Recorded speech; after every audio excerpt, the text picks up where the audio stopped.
A boom boom.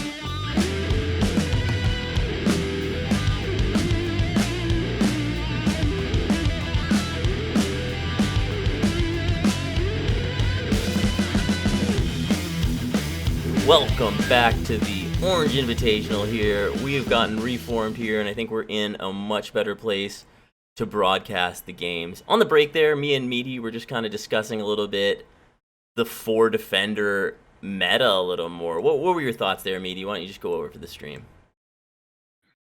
Well, I was just discussing that there right now, as far as anybody that's in this tournament, if you're on the Republic side, that's what you're going to need to fight. Is you need to figure out what you're going to do about those defenders, because everybody's going to be running them. It was pretty clear after that first match. So we can take a look at the results here too. We had Gray versus the Gray Squadron versus the Imperial Guard. And they actually won against the New Republic. Nice. Ooh. Do you actually do you have the access to the results section there, Meaty? Yeah, I'm looking at the results section. Okay, perfect. Yeah, so Let's you see, can. we have. I'm Yeah. just gonna. Hey, so New Republic victory. Nice. I'm just gonna. Okay, so it would be interesting to see what Nova was running in terms of starfighters. Mm-hmm. But looking at the numbers in terms of AI kills, they put up a good 20 more AI kills on the New Republic side, so that was definitely a factor. And it looks like they even doubled up on their kills, too, so they had a couple really good Slayers out there doing their job. Yeah, that's always interesting.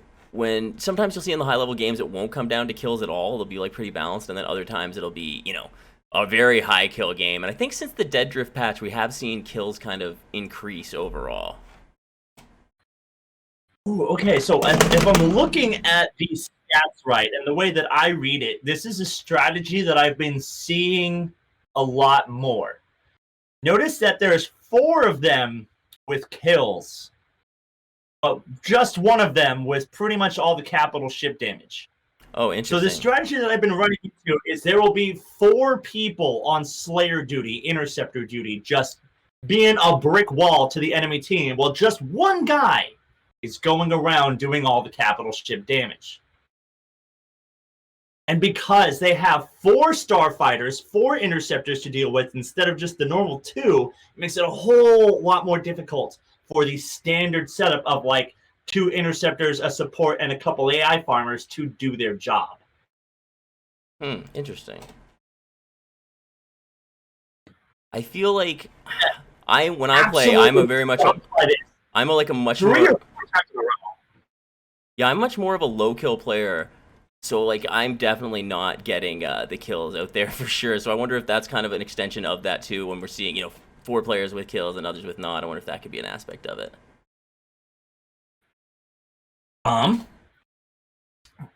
Is there any way you can show the stream the stats that I'm just working on bringing those up right now. Thank you guys. I apologize for the delay. Okay, fantastic.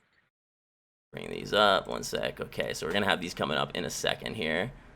See, now we're looking at the first game 1 between the Imperial Navy and Gray Squadron here. Those stats we were talking about. A lot of high kills in this one.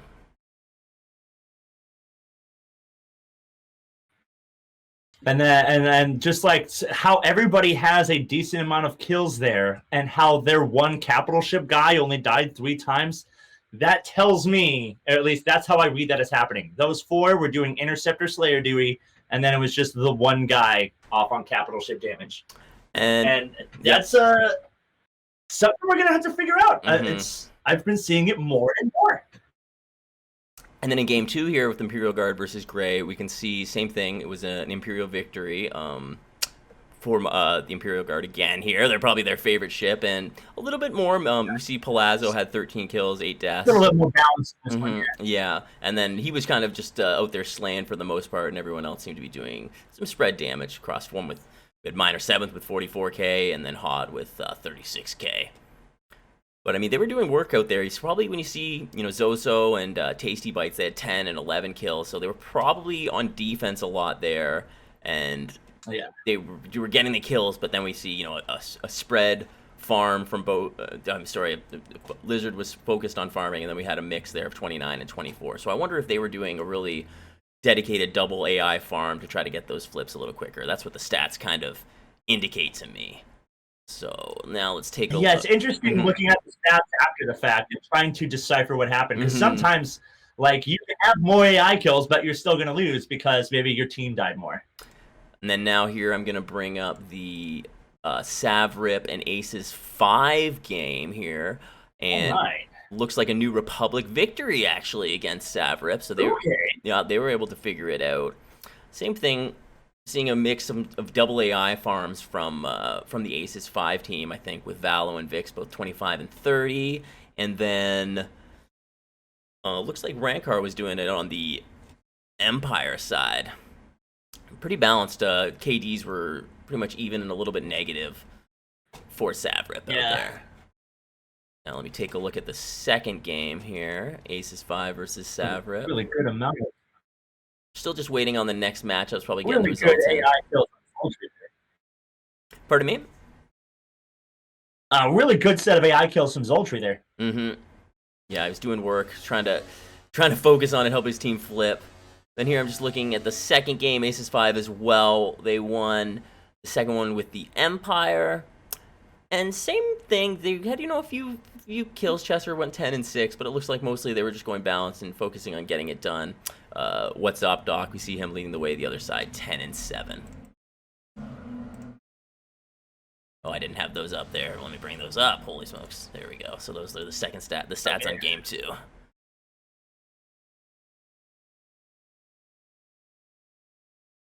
Green Fox leader asking how's the Invitational going. We have had some issues, Green Fox. We've had some issues here broadcasting. We're trying to sort out, but we're doing a little bit better now. I think we've kind of got it under control.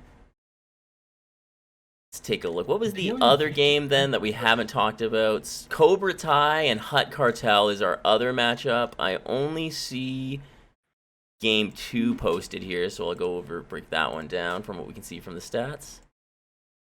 Looks like an Imperial victory for Cobra Tai against Hut. They had a technical difficulty, and Cobra Tai forfeited the first match. Okay, and just an update. Right. So Gonk would have been heard there. Yeah. So to update, there was some sort of technical difficulty in the first game, but unfortunately they didn't have a result. So that will, it's the way it goes. It's just a fun event, though. So no one's taking it too seriously. It's not like anything hangs in the balance or anything like that. And just a little bit more kills out of the Imperials on that one. They managed to edge it out with those extra kills there. Yeah, I guess so. You see Darth with 15 and 5. And in high-level stuff, you really don't see them get up to that point, I feel like. Yeah. It's really hard to get up in the teams. Sorry, what was that, Gonk? You just posted the matchups. Okay, so we've got the new matchups about to be coming up here. So Gonk has put them through. We've got Gas versus Hut Cartel, Splinter versus Cobra Tai, Gray versus Savrip, and the game that we're going to be casting here, the set of games, is Aces 5 versus Imperial Guard. All right. Imperial Guard won both their matches, if I recall what you said. How did the Aces 5 do on theirs? So Aces 5 won both of their matchups as well. Okay. So just to review, that was... Hold on, actually forgot. Just breaking down all of them there. So in the results, sorry, I have to look again. Aces 5 played against Savrip. That's right, and they won both of those games. Okay. We're just going to get loaded up into this game here. What do you have coming up for content on the horizon for your channel, Meaty? Well, I've been trying to do the last few, like about a week or so, I guess, is trying to actually fly a TIE interceptor. It's freaking hard. I feel like such a glass cannon. Like I've gotten so used to flying around in the Defender and feeling invulnerable that I feel like such a terrible interceptor pilot. So I'm working on that. But another one that I was gonna get into was how to try to coordinate your team. Because one of the big things that can be difficult as a solo queue player is getting your team all on the same page. Man, that is such. I mean, I honestly, I've solo queued once this operation so far, and I lost that game. And I've been stacked up every game since, and I haven't lost. So I mean, I just don't. I don't see a reason to solo queue. For me, I need that tip video because I don't know what to do. Like, I feel like I'm a pretty knowledgeable player. I can do a lot of roles. I can be a crappy interceptor, but everything else I can do well at pretty much. In a solo queue, I'm okay at It's just crazy, like how hard it is. So what is your tip? What do you think it is? It really is. What do you think to do to help out the solo queuers? Well, the biggest one is, in terms of solo queue, is if you're going to solo queue, which is what I do like 90% of the time. I rarely actually play with my full squad. I'm mostly solo queuing. I personally do that because I feel like whatever tips I want to give somebody need to apply to their experience, and most people are coming in solo queue.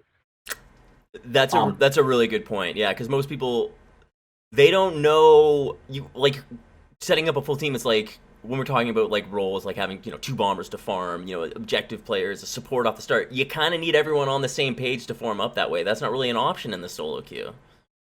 And the only way that would really be possible is if you take charge.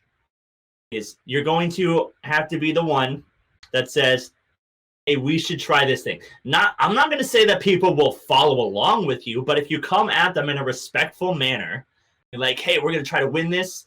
And especially if you are a high-level player trying to come at them with some respectful tips and stuff, it's probably going to go over pretty well. And then the other thing that you would want to do is keep an eye on your team with the map. This is something that I've been experiencing a lot working with my team, is that you fly with Darkblade, right? Yeah, we do. We do play with Darkblade. Darkblade has been invaluable on our team in terms of like keeping us in check and making sure everybody's on the same page. Like, he will be regularly checking the map and seeing where everybody's general position on the map is. You're like, hey, you are up there by yourself. You need to come back. Because that's something I do way too often, is I will get too zeroed in, tunnel visioned on whatever I'm doing that I don't know my entire team is back over at the flagship and I'm still up here in the assault phase and nobody's there to help me, so I'm being targeted by 5 people. Yep. And you do, I mean, if you're not doing that, like, as a group, when you're playing in a 5 stack, if you're not, you need to be coordinated together on your attacks. Like, Exactly. like during the Cal Cup, we literally, like, and I think most teams who are doing this, most teams, I think, were making sure that no one went in alone, right? Because if anytime you send someone in alone, you're just putting yourself at such a disadvantage. Yep, death sentence right there. Yeah, exactly. Okay, so we're getting... And so, like, helping keep your own team aware of what they're doing. Of like, so you regularly check the map, try to see if there's like your feeders. If you see a couple low-level people on your team, and they're trying to like run the objective, then cover them. And like try to be the team player and calling out like, hey, let's regroup right here. We're all gonna go push on this objective now. That's gonna be the best way to handle solo queues. Mm-hmm. And even if you don't win, you'll still have a much better time, because that's what I've been doing. And I think, yeah, and I mean, that's the hard part too for me. And I think I kind of got caught in this place where, so if I'm solo queuing, I can lose 70 points. And then if I'm 5 stacking, I won't make any points. So it just was it's just nice right now with the season starting. I'm like, oh, points. I love it. I can't believe it. Just any matchup can get points. Yeah. For sure. It's definitely that thing. I do believe it gets very hard to rank up once you get into Valiant level. If you don't have an actual team, it's difficult to get into Legend. I could see that. Because I mean, you end up, yeah. and it's just the matchmaking. I still don't understand the reasoning why a Valiant is getting put into matches with guys that are still on their placements. You know, I'm not a game dev. I don't know how that works, but that just doesn't feel right. Yeah, I don't know. I feel like kind of the same way too. Whenever, and the game is now live here, guys, as well. I'm in here if you want to check it out there, Meaty. So I don't know. I don't know exactly. I'm still seeing the orange invitational page. It should update in a second here. You're a little bit behind me. There we go. No worries. Yeah, you do play-by-play here, Meaty, as well, just because my camera will be slightly ahead what I'm seeing, so I'll just kind of comment from you. We'll have you take the lead here. No worries. Awesome. They're just getting this thing loaded up. So this time we should have the proper HUD. We'll be able to get a read on the ships and everything a little bit more in our place. That was a little bit tough in the last one just because of the limitation of that one. All right. Yeah, I mean, there's something I love about this game is this spectator mode is amazing. I haven't gotten a chance to actually sit in the spectator mode. No, you haven't had to? Well, you're going to see it here now. I'll try to get around. I think it's important to show the POVs a lot, more so than the other ones. But, I mean, it's beautiful. Like, when you get into the cinematic cams from the ships and stuff, it's really nice. It's kind of crazy. Like, it just shows the possibilities, I think, for broadcasting this game. Gonk asking, Timebomb, are you colorblind? It is a really beautiful game in general. Like it doesn't look like any other Star Wars game. It just has that extra vibrance. The colors pop so much more than it seems like other Star Wars games. Yeah, no, I mean, I have very little. I've never gotten into any other Star. Well, I mean, for many years now, since like Rogue Squadron or something, I really haven't gotten into any Star Wars games. I think I tried, Battlefront out a little bit here or there. Just wasn't for me. All right, well, here we are. I was actually terrible at regular Battlefront. Like trying to be on the ground, I was a terrible ground player. But if you put me in a Starfighter, I did all right. So here we go. We're starting off. Aces 5 is on the New Republic side. Imperials got their favorite Empire. All right, so we are seeing. We got on the Imperial side, Interceptor, support, a bomber, and 2 defenders. And then we have 2 bombers, 2 interceptors, and a support over there. So it looks like that's the thing about the defender is it can run double duty. We'll see what kind of loadouts that Trapstar and HOD are running and see what kind of damage they can put out. Oh, we've got beacons out there. Let's see, Swifty just got beaconed. Allo going straight for those AI. Get hard on the farm. A little bit of back and forth here on this initial dogfight.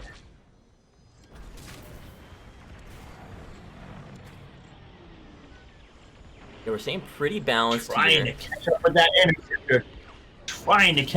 interceptor. Can he get it? Oh, just a few meters away. Just a few meters out of range. He did scare them off. Oh, a lot of back and forth here. Gets him out of the fight. Swift doing a good job staying alive against these defenders, though. It's almost like he's in a defender the way he's drifting around and battling back and forth. Oh, it's getting close there, and he goes down.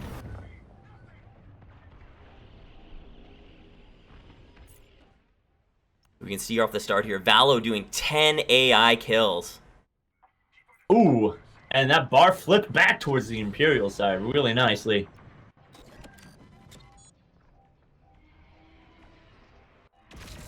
A nice battle right there at the beginning, but let's back onto the defense. So now for the offense for Empire, we're seeing an interceptor, a fighter, 2 defenders, and the support ship. I should check out what the support ship's running here.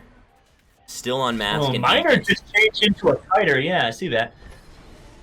So he's probably going to come in with that torpedo. Probably going to come in and lay down a torpedo. Get the shields ripped off right away if they can. Yeah, and then the defenders can start dancing around. Ooh, Trapstar down.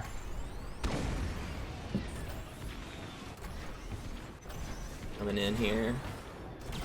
See Miner 7th in this TIE Fighter on the run. See that TIE Fighter coming in.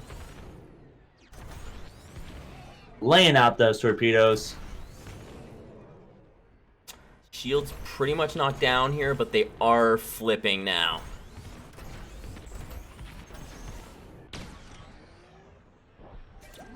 Yep, I can see the AI farming definitely happening over there for the Imperials.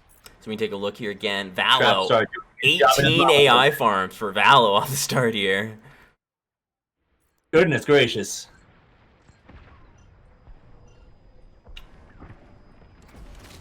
What are we seeing here for ships? We've got an X-Wing, Y-Wing, A-Wing, A-Wing, and another X-Wing. Let's check out what these X-Wings are doing. We got Distrace here. He's one of the best pilots in the game here, drifting around.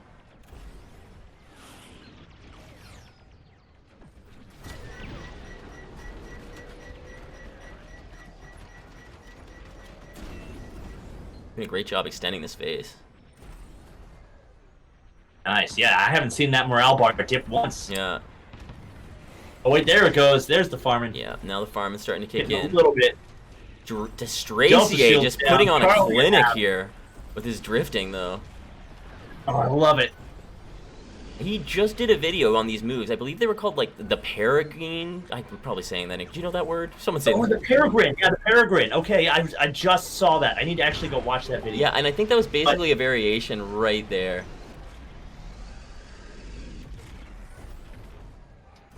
I can see, man, I can see the advanced power management going on so quickly right there. Mm-hmm. The controller player simply would not be able to do that.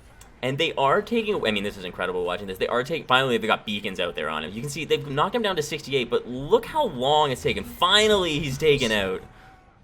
The Plasburst, he's chasing him down with a Plasburst cannon. Goodness.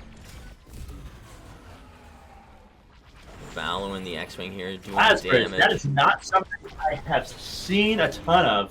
Okay, so the Plasburst has actually the highest DPS in the game, from what I understand. If it is within 100 meters, overcharged, and charged up for 1.6 seconds, I believe, before release. It seems like so many details you need there to get that full DPS. It's like, if it's past midnight on a Tuesday, north of the Mason-Dixie line, then it'll be the highest DPS in the game, basically. But yeah, it's so some people are using it. It's too situational there. I think they got the foot there. They did get the tons of damage on that attack. Mm-hmm. Now back to the Imperial Navy on attack here. What are we seeing from their support ship? We got a Mean Beam and beacons out here. Now, an interesting way. Some people I know use that to try to take out the defenders. I'm not sure what their thinking is here with it. What they're attacking with that. But Narcissus is a great support player, so I'm not going to question him. Miner 7th here on an attack run. I think he's got that. You have the Plasburst too? Am I mistaken there? I was switching in a little quick. I didn't quite notice. I'm seeing it a little behind from you. Okay. But they're coming in with those torpedo runs hot and heavy, that's for sure. Oh, we got Trapster and a Bomber as well here. I'll switch to his perspective, see what he's doing. Just gonna resupply right now. It's not the best. Trapster's returning. That's okay. Miner coming in with hitting those heavy torpedo runs. So something interesting here. We're not seeing any defenders out there for Imperial Navy right now. It's just interceptors, support, bomber, fighter. So they're trying to do a little heavier damage, and now they're gonna be back on defense again. Let's see, Distrace EA. It might be costing them though. Mm-hmm.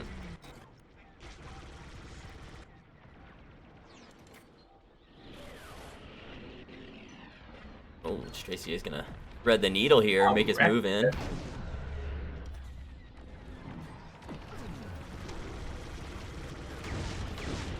So Charlie's really close. Now, sometimes people have a different strategy on how they want to take out the frigates. They may want to save the one that's weaker for a little bit of a morale boost. Yeah. That morale boost. Yeah.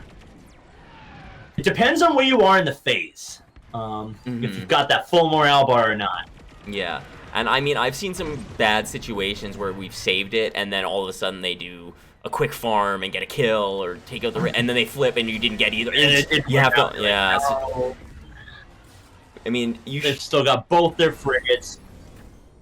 Right now, well, they've still got a lot of morale, so they should be. I think it's the kind of thing they are working on D before they take out Charlie, because now D is actually the weaker one.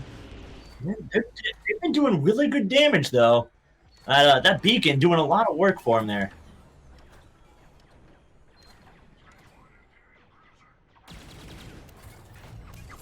I gotta say, I'm wondering why he's doing strafing runs with an ion cannon bomber. I was a little surprised why the ions were out at that point. That was an interesting one we could maybe ask them about later. Let's make note of that. Now we're in... Like, was it just, were you already in that ship and you didn't want to change out? Too much time cost I mean, there? yeah, that could be it. Some people want to... It saves... Basically, they knew they were going to get them, so they wanted to have the ion to attack the ISD here, because a lot of teams are getting... Yeah, that may have been the anticipation thought there, but it may have been early and cost them time, but hey, they got it. The chests are under attack right now. Still got 2/3 of morale on their side here, looking pretty good. Let's take a look here what Distracy is going to do on the way in.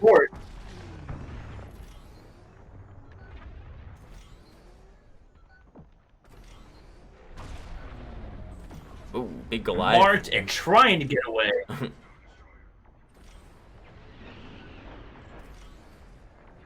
This is very interesting. Distracy has made a straight line at targeting pretty much here. I see that. Oh, right shield goes down. Right shield destroyed. That's unchallenged. Completely unchallenged here. Nobody even trying to stop him. Oh. There we go. Finally got some damage on him. Somebody decided, oh hey, there's a player right on top of our ship. We should do something about it. See, we got Trapster. And wow, look at this. Just drifting. These loop-de-loops are insane. I cannot believe the survivability that's going on right now.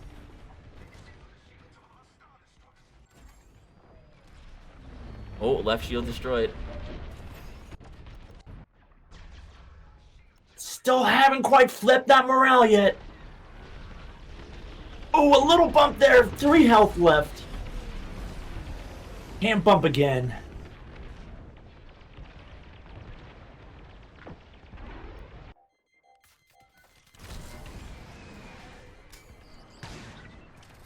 And they just still have not pushed that morale back. They are keeping this morale just enough.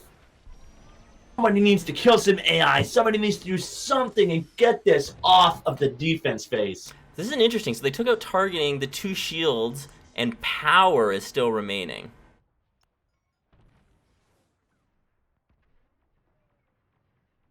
Mixed damage. Is Strace really the only one with... and actually someone else has 33k. My mistake there. And Vix, yeah, doing all the damage. So they've got... Destroyer almost gone there. So it's basically a GG push on this one unless we see a miraculous Imperial run. How close was the ISD there? Like, I couldn't see exactly, but it was less than 10. Okay, it was so, less than 10. I mean, there's a good chance it's being off phase right now. Let's actually check out Distracier's screen, see what he's saying. Anyone, let's see, anyone. Yeah, number 4 here is working on it. I was gonna say, it's next to dead. It might be a GG push right here. Yeah, I can see right now it's being... Oh, the off phase is not gonna happen yet. Not yet, not yet. Ooh, ooh! And the frigates, ooh! Good push from the Imperials. Oh, we may have lost a player. Navy can... Oh, he tried. Oh, I see that. Uh-oh. We have a disconnect here. This is actually really costing them because like they're now on the MC-75 or the Imperial Navy up a man. This isn't the solo queue where being down a person can actually help you because they aren't feeding. This is a real game, so you want to have everyone out there. You want to have all of those players involved. Interesting. Making a pass on the generator there. Crapster at a dead stop pretty much there. Rocking the 3 health. Yeah. 3 health. Oh, and he's tractored. He can't get out. He's stuck. He is stuck. Still doing He a good needs to job. escape. 83 getting the damage done, whipping out the He beam. got hit with the resupply there. Got hit with the resupply. Lucky dog. Oh, he's getting pocketed, so that's helping him out. And it Hidden as is well. off phase though, and Avengers is able to win it. Oh, they Not got Avengers, it. Aces 5 is able to win it. Nice. They just said, screw it, forget about the defense. Let's just finish off that Star Destroyer.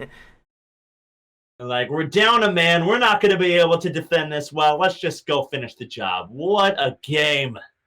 That was a good one. Great to see the match as a proper game too. Now, no offense to Gong, trying his best, but just to get the display properly here to keep up was obviously that was a tough last game, but just great game to watch. Look Really, at that. it was one of those times too. You got to see Lots of great kills. got to see the New Republic really dominate that one. I thought. Indeed, I agree with you there. There was a very dominant performance.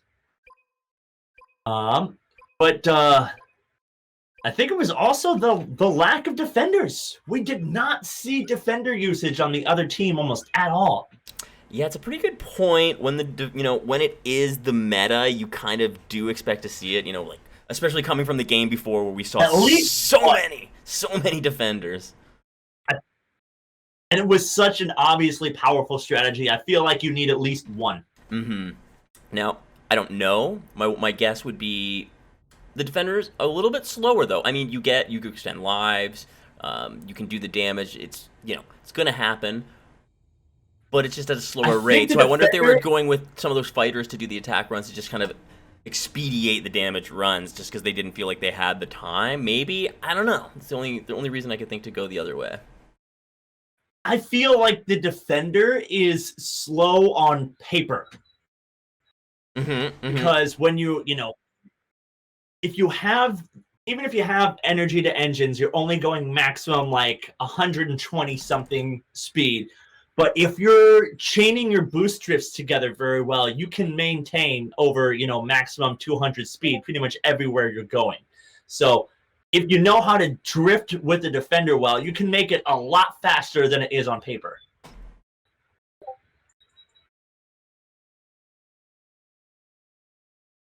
But really intense match right there. Great job from the Imperial Navy there. Yeah, I love watching. I feel like I haven't seen Destracier play. I played a lot of games with Destracier, but for the last little bit, I haven't seen him play, and it's just fun to see him in a game like that. Just kind of get to just sit there and watch him play in a competitive game like that. Just his. I mean, he literally just posted that that video about that Pellegrin swoop, and then we kind of saw it on display there. So I feel like there's probably a couple people watching that at home who are like, I may go into practice mode and work on that because that was pretty effective. Indeed. I'm personally going to have to go watch that video afterwards. And I love how people keep coming up with new ideas that there hasn't really been much change to this game. They added the new components, they added the new ships, they added the new map. But like the base game has stayed pretty much the same, and yet people keep coming up with new ideas, and I love it. You have the very well-known Vandersloop approach to attack a Star Destroyer. And it wasn't until Ascender came up with an approach to attack the MC-75 that we actually started seeing like good attack runs on the MC-75. You know what the Ascender approach is, right? Say that again, sorry. I'm just loading into the game. I lost that. Say that one more time. Do you know what the Ascender approach is on the MC-75? Wait, is that the one where they take out the power and the shield in one? You can do that. You can definitely do that, especially if you have a bomber, if you have ion bomb, and then maybe mean beams. You could definitely do that. But in general, just the way that you fly up through power, if you come up from power, you have a very nice line of sight at the shields for a really long. It's the longest line of sight towards the shields towards the generators from underneath the shields. And so it's like the single best direction to attack the MC-75 from is to fly up underneath from the power system angle and shoot at the shield gem. Right. There. Yeah, I have started doing that one more. Sometimes I don't really run objective as much, but I have actually messed around with coming in from those lower angles, because from a long time you were just kind of, just kind of come at it and count on piercing, but torp runs have definitely been on the downside. Indeed. My issue with the torpedo runs, I would still be a huge proponent of torpedo runs if it weren't for the inconsistent damage. It could be so frustrating to launch that piercing torpedo and see it hit for like 15 health, and you're like, oh! Yeah, it's the kind of thing too where there's a few ways to counter the torps, like outside of just that glitching out. There's also, people can chaff them, they can shoot them down, and then even if they don't do any of those things, like you're saying, they might get glitched out and not make it in. So it's kind of puts people between a rock and a hard place. Now, I'm curious, what do you think about? Have you been using chaff strategy? What are you seeing? Because it is very big on the in the SCL and everywhere where high end players are using chaff all over the place.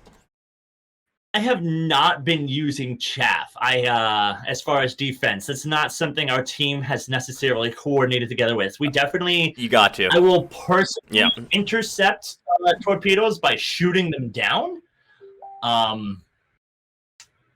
So I think you guys definitely should work in some chaff strategy, because it's just one thing it does is it also breaks the lock. So when people, I would say, like, it's so good for just disrupting the ion runs. Now, I mean, good higher level teams are going to have, strategies around it, but generally you're going to make life a nightmare for most teams. If you stop the ion run on the frigates, you're almost guaranteeing a quick flip and getting ahead. Oh yeah. So I think so it's definitely something we're trying to solidify. So trying to get a chaff in there, I think that'll be something we talk about more, because I see it being used against me. Mm-hmm. I'll be flying in. I literally saw this one time. I'm staring down this frigate. I'm launching my torpedoes, and I see somebody like fly right in front of me and pop their chaff and fly away, like just kind of like, woo, bye, your torpedoes are useless. Like, I saw it happen right in front of my face, and I was just like, oh no, wasted attack run. Yeah, that's always the worst thing. You've got to maximize your time on attack, just so, you know what I mean, you can not, and any wasted moment on attack really gives your opponent a chance to catch up. And I do honestly feel like this game is all about those just staying up in those little moments, making sure maximize. It's a game of whoever can make the fewest amount of mistakes, I think. Yeah, I agree on that one. It's like that one mistake, that one time you did your pilot error when you were trying to come in for your attack run, and that one mistake could cost you the whole match. Oh man, when it comes to pilot error, I am one of the greats. Okay, like I am a 2.79 death average, but easily one of those deaths per games is from pilot error. I wish that was a stat. I would dominate the category. Yeah. That is my category. It's the worst when you're like, all right, I'm so ready. I've got all my system charged. I'm gonna make my attack run, and honestly, 90. You're seriously. Flying into the Star Destroyer, and you accidentally like get hooked on the side of it with one of your X-wing S-foils, and you're like, no. Seriously, I feel like Galatan is just like is the pilot error map of all bears. We got PDX Jedi Ninja in here. Rocks and Pilot love me. Yeah, exactly. He knows that is half the game, pilot error, and it's usually. I was gonna say it's usually on evasion when I'm trying to get away. Maybe I'm drifting around a rock, or I just make a dumb boost into something. That's when I usually mess it up. Yep. Definitely, I will boost straight at something instead of around the thing. Definitely. All right. So this time we're going to see Aces 5 on the Empire side. I'm curious. Now we're going to see again. We're keeping up with this. What are we going to see defender-wise? Do you think? I feel like we're going to see. Well, first of all, Swift is a great defender pilot. I mean, Chesser. I mean, they have so many great defender pilots on this team. I feel like if we don't see one, it would be a great. We don't see see them out there, it will be very surprising. Indeed. Especially Distracier. I can't imagine Distracier's not going to fly a defender. Yeah, I can honestly picture PDX Jedi Ninja was saying he was just talking to Meaty about his bad boost moments. Man, I just changed the intro to all my YouTube videos of me dying in a pilot error because I feel like that's just very on brand for me. All right, here we go. Getting started. Fleet battle on Yavin. Definitely, I think we're going to see double AI farm on both sides battling it off here. I mean, you could go triple AI farm on Yavin almost in a general game, right? Like, I'd love to see quintuple AI farm everywhere. Yeah. Just forget actually shooting each other. We're just gonna go fight AI the whole time. You know what? I think it's a little unfair that Polytonic changed his name to Pilot Error because he's like too good of a player to be called Pilot Error. You should have to petition to him for him to change it. All right, I want Pilot Error. I will give it up. Give it to me. All right, we're in this Pilot Error killed by Pilot Error. Narcissist starting it off with masks and beacons. Two defenders, two bombers, and a support. Oh, Distracier's in support on the other side. Okay. We got 3 interceptors and 1 bomber. Okay. Yeah, that's an unusual. We'll see how this works out for them. Minor 7th doing the hard work, and they did lose the flip pretty quickly there, so kind of shows you got to bring some AI farmers to the party. You have to. Stracier also using the they mask have and 2 of them beacons. that are straight on the AI farm. That's just... It's not good, not good. All right. And we see they're using a strategy On an here by assault. having Distracier use ions on his support ship, and he's helping to strip the shields.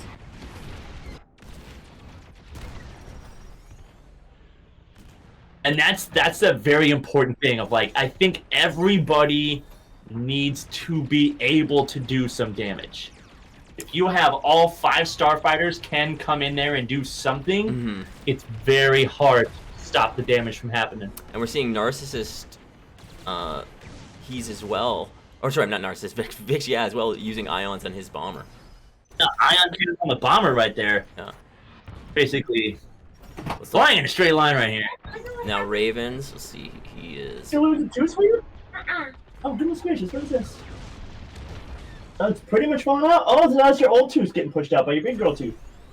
Sorry, my daughter came in here showing me your teeth. Aww. It's just hanging back. It's just hanging from behind. It'll fall out eventually. What are you doing?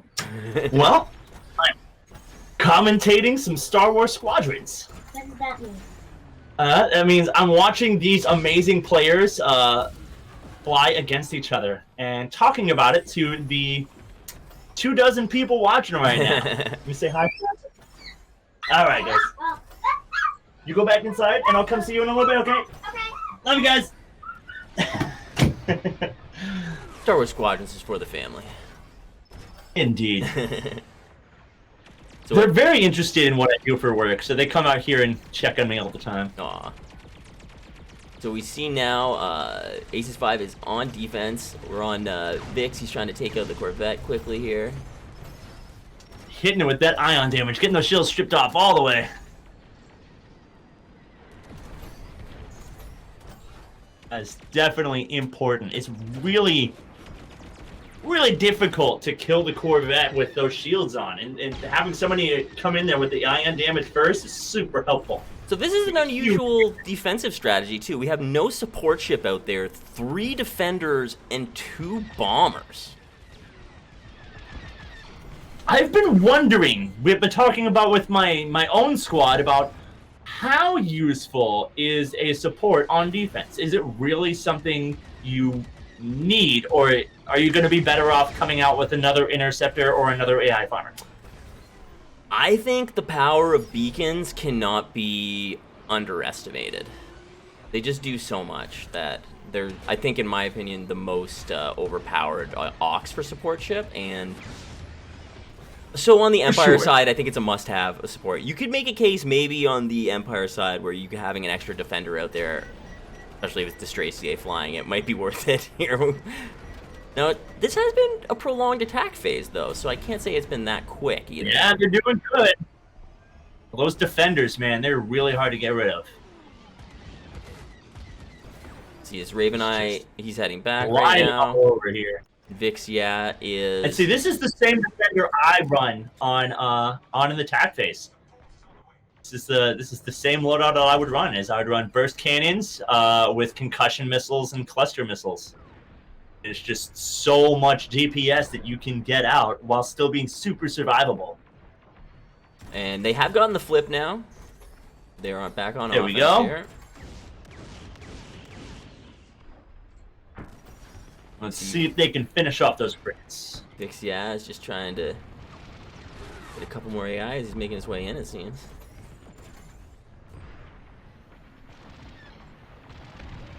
Well, he's still interesting. He seems to be doing some farming while he's still on attack. Now he's going back to switch, it looks like.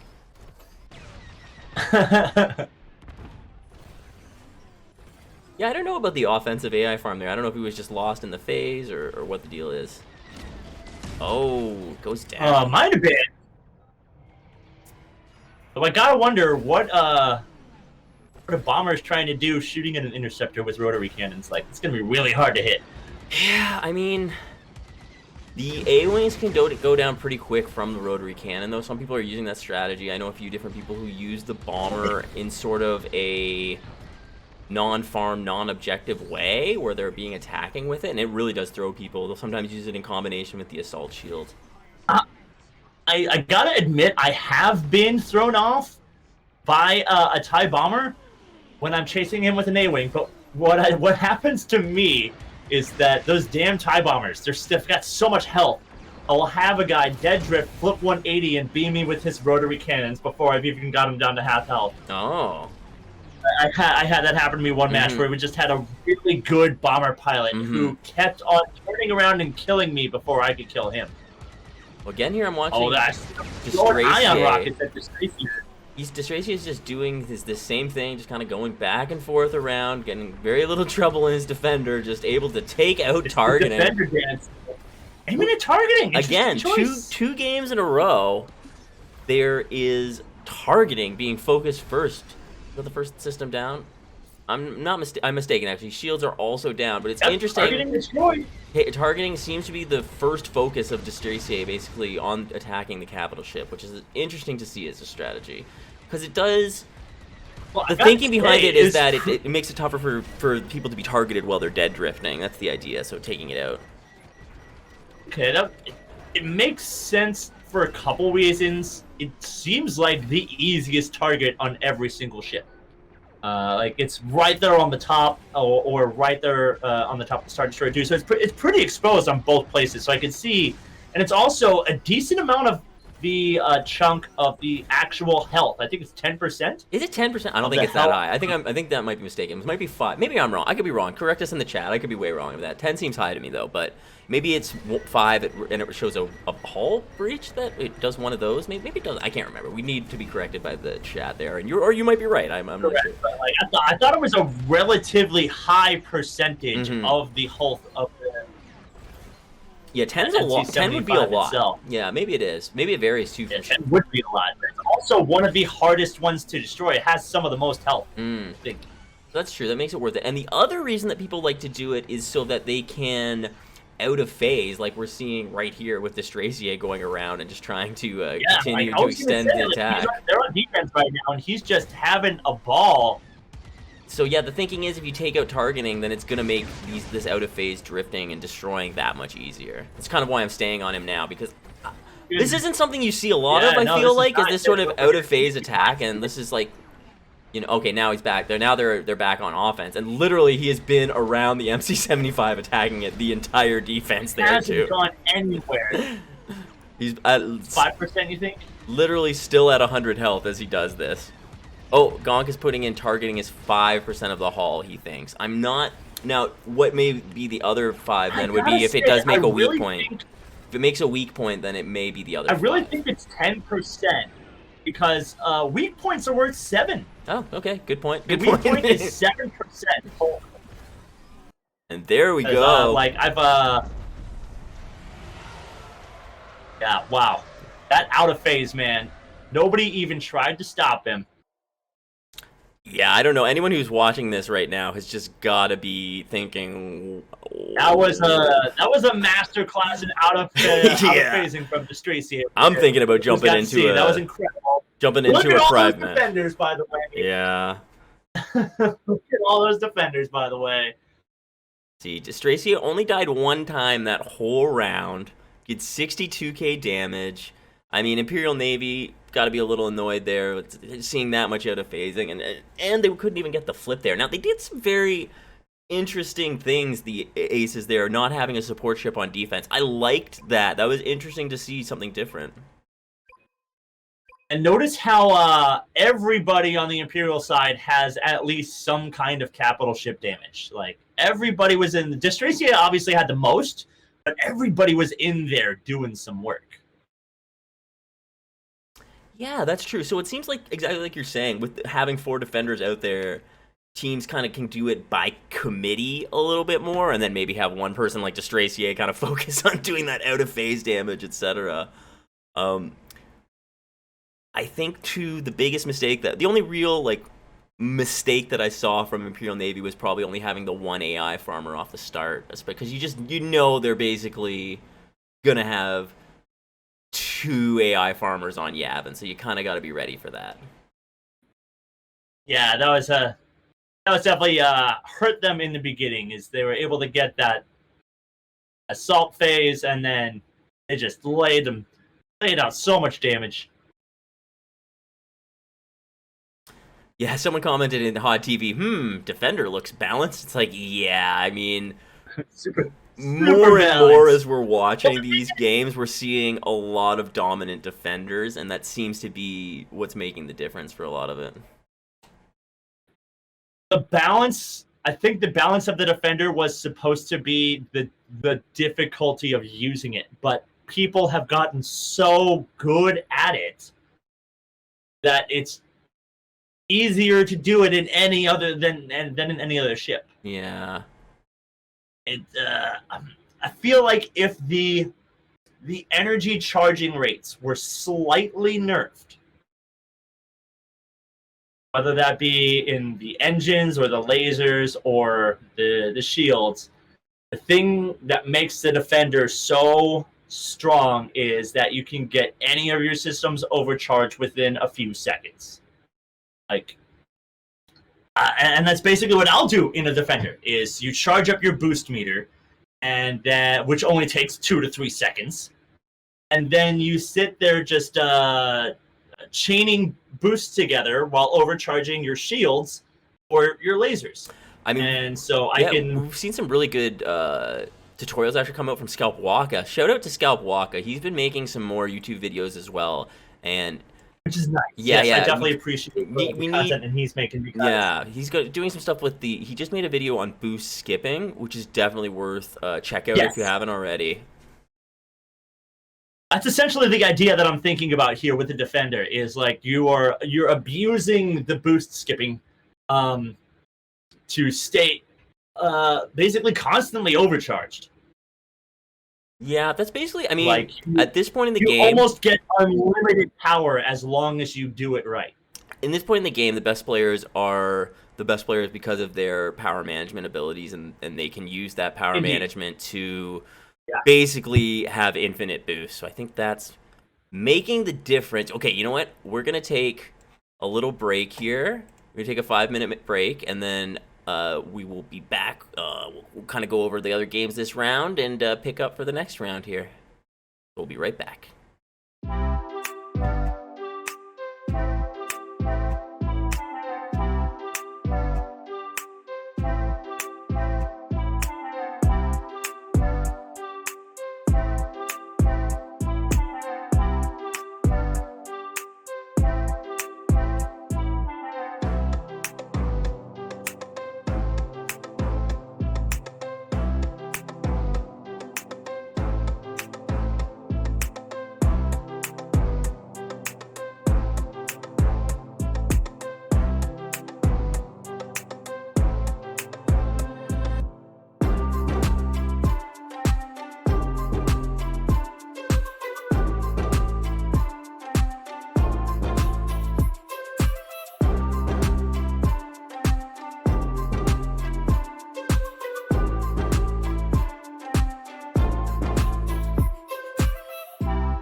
And we are back here on the Orange Invitational.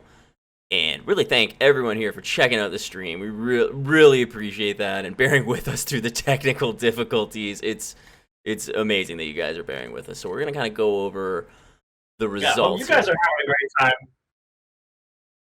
I'm having fun out here. That's awesome. Man, we appreciate you stepping in to do this as well. So what we saw here, Splinter versus Cobra Tie, game 1. Gonna bring this up in 1 second here, guys. Sorry. Get that up on screen here. So we see Splinter able to pull out the victory.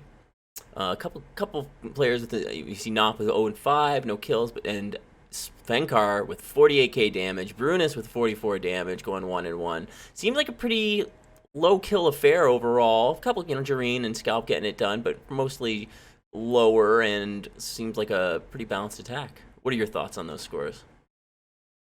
Well, yeah, we got some nice even capital ship damage. Fenkar and Brunus both going in there doing some nice capital ship damage.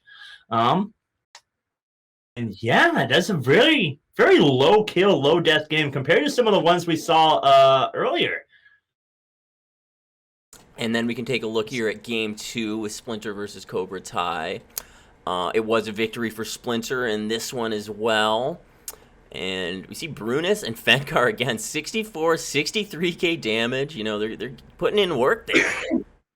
You notice that they brought Fenkar in after that first loss, and he's been in there the whole time. Maybe Fenkar woke up late or something, but they've had Fenkar in there the whole time doing that work, doing that damage. 64,000 capital ship damage. Whoa, they both got 60,000? I know. Dang. And they're doing work. Wow. And so that must mean they were also wrecking those Corvettes as soon as they came in. Pretty much. And yeah, I mean, I think it's about 10k per Corvette damage. So that adds into it. But I mean, even if they took out 2, which I'm sure they both did, you know what I mean? It's still 40k damage, nothing to laugh at. So the next one here, we've got an Imperial victory for Galactic Agriculture over Hut. Pretty a mix of attack, and we see we've got actually a different lineup from Gas 2 here. They've got Oddson, I believe that's a different player than their normal. They were. I remember seeing Oddson in the first round. So Oddson was in the first round with.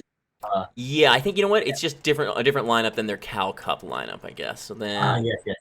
So Gas versus Hut game 2 here. We see it is a New Republic victory, so they're able to. So they don't need their defenders; they can still get it done. Nice. And again, not like a high kill game or anything for Gas. They're just getting it done and just very effective. There's the question of how many of the Imperials were using the defenders on that match. It's going to be interesting to go back and look at these wins and losses and see who was using defenders or not. Yeah, because it seems like the Imperials that are winning with defenders. And then the other matchup we had here was Gray Squadron versus Savrip, and Savrip is the New Republic here, so it looks like the winners was the Gray Squadron. Nova did it. Some higher kills in this one. 6 Sleep getting 15. Indeed, there we go. Alec with 13. Nice job, Tasty Bias. Yeah, and Tasty going 12-8. So the Empire side, they won it, but they were probably also dying a lot. Yeah. So they were probably on offensive phase a lot. Well, I mean, we see 49 AI versus 40 and 10, so a pretty balanced AI attack. It might have been more even. It's tough to say exactly. And then the second game, Gray versus Savrip, which was our game we were waiting for to finish up here. It was an Imperial victory. This time was for Savrip, was able to beat Gray. So it seemed like that was one that kind of came. Oh, I don't have it live. That one was one that came down to maybe the battle of the defenders. It seemed like the defenders won out in those ones.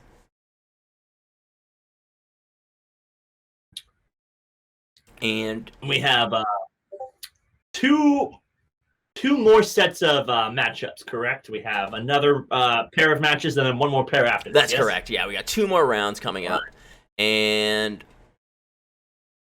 we're just going to check out the round 3 matchups are now up.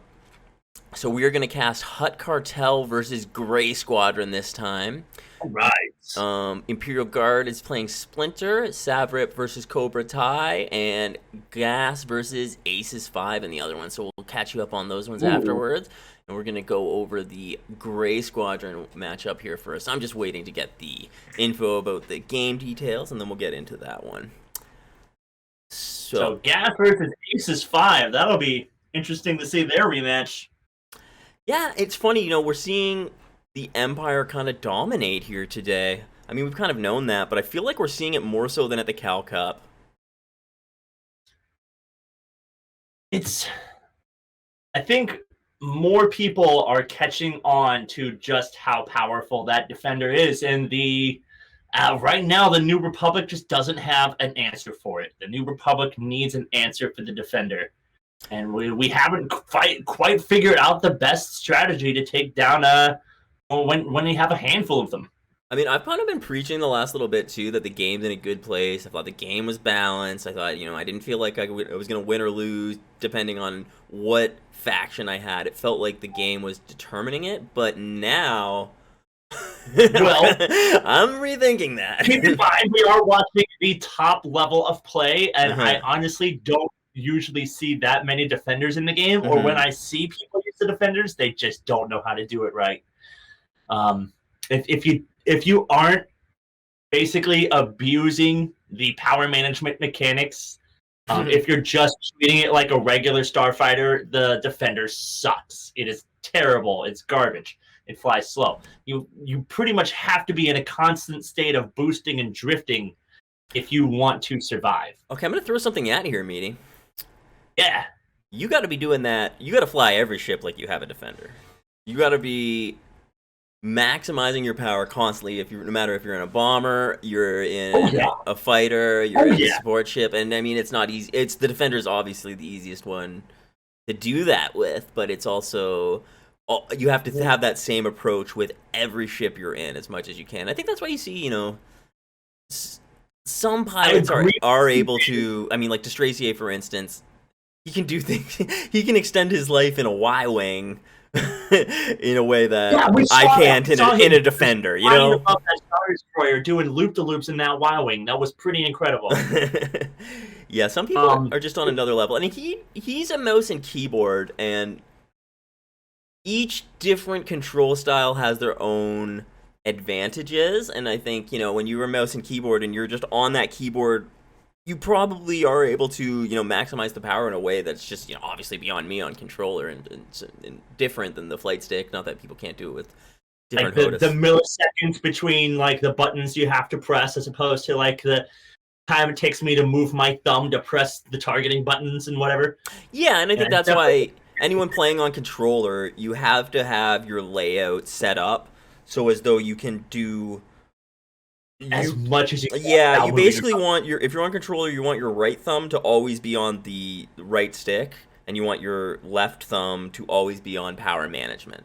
So you have to set up your controls in a way so that you can do everything else with your index and middle fingers. Yeah. And for me, I got the Elite controller because that was the easiest way for me to do that. But it can definitely be done on controller. I'm actually thinking about doing another episode where I'll just have a person with console. I mean, I can be the person with console controls. Actually, so here, let me tell you right now. Here's my console control setup. So the default control setup has the boost on your left stick click. Right. And I take that and I move it over to the left trigger instead. Most important move right there. Most important move. Now, that left trigger is usually your target selector in terms of you hold that down to pick which kind of target you're going to use. I put that over on my right stick instead. So that way I don't have to move my thumb at all to select the target that's in front of me. And then you can put your targeting wheel on your left stick. So that way you don't have to lose your thumbs at all to do all of your target selection duties. That's the one thing that I wonder about too, though, is having it on the stick click was a little if your stick kind of messes up at all, you could or when you're when you're adjusting there, is that roll? Then for me it's roll on there. Then I I could accidentally click it, you know, and that's annoying. Then it's in the way, and yeah. So that was my one concern with it, but it's really just getting used to it, though. I think that is the move. Yeah. Because that's the one thing I'm thinking about. I might actually send in my Elite 2 for servicing. Actually, it's got a little bit of one problem with them. The bumpers actually go on them still, so I have to get that fixed. I've actually moved my left aux to a different position just to avoid dealing with that. But eventually, I lose a bumper. Button. Oh no. Yeah, it kind of sucks. But so I was thinking about switching back to a regular controller, but I'm nervous because I'm so used to playing on this controller now. I mean, that's how I feel like trying to move to anything else. Like I would love to get a HOTUS, like just to kind of experience the whole hand on throttle and stick setup, and then get a VR headset and just get the whole immersive experience. But then I feel like if I try that, I'm gonna be terrible at the game. Oh, hold on. I'm just joining the custom match here. Sorry. Give me 1 second. No problem. Get in there. Now, we were talking just a moment ago. You were saying how every ship does need to manage, like, overcharge power on a constant basis. And especially at high-level play, that's 100% right. What I would say is that the defender suffers the most penalty for not doing that. Yeah, I think you're right. Because if you're not like constantly maximizing your boost, you are going so slow compared to everybody else. Mm-hmm. If you're not constantly maximizing your shields, you are super easy to kill. So you have to have that really high level of power management if you want to make it work at all. Whereas that's such a good point, actually, you because don't necessarily need extreme high levels of power management to make most ships work in mid-level play anyway. It's so obvious the skilled defender pilots versus the unskilled when I'm flying my support ship, because I have the ions. If someone doesn't know how to fly the defender, then I will strip their shields and take them out in like a second because the hull is so small. Oh, and that's the thing about the defender is it can be killed. Oh, whoa, we are already in this game. Holy smokes, they started Hold on, they started this game. We are already in here to destroy enemies. Oh my gosh.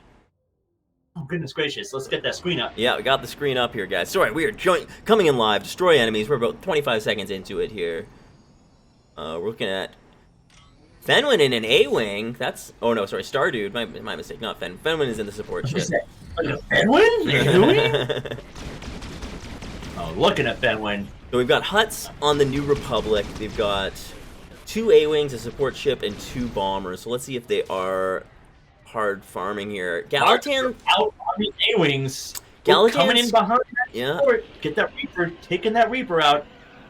Getting rid of that support player. There goes the beacons. No more mask and beacon. We are almost on a Republic assault phase right here. Yep, actually they're gonna get it now. They're gonna get on the assault phase. Well, I'm noticing Radiant is carrying auto-targeting rotary cannons.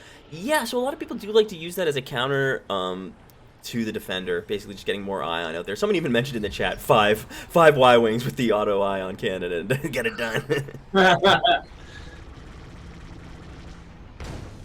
So we have seen no switches here, which is kind of smart by Hut, staying in their ships right away.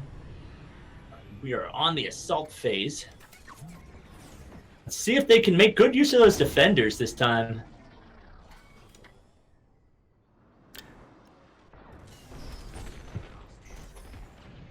Now we are seeing 3 of those and just one. There's 1 Nova player in a bomber. Yeah, and that would be their farmer on defense there. We're back in it right now. They're just hunting those AIs down. And then the support ship, let's see what they're running here. We're looking at resupply and beacons. Ooh.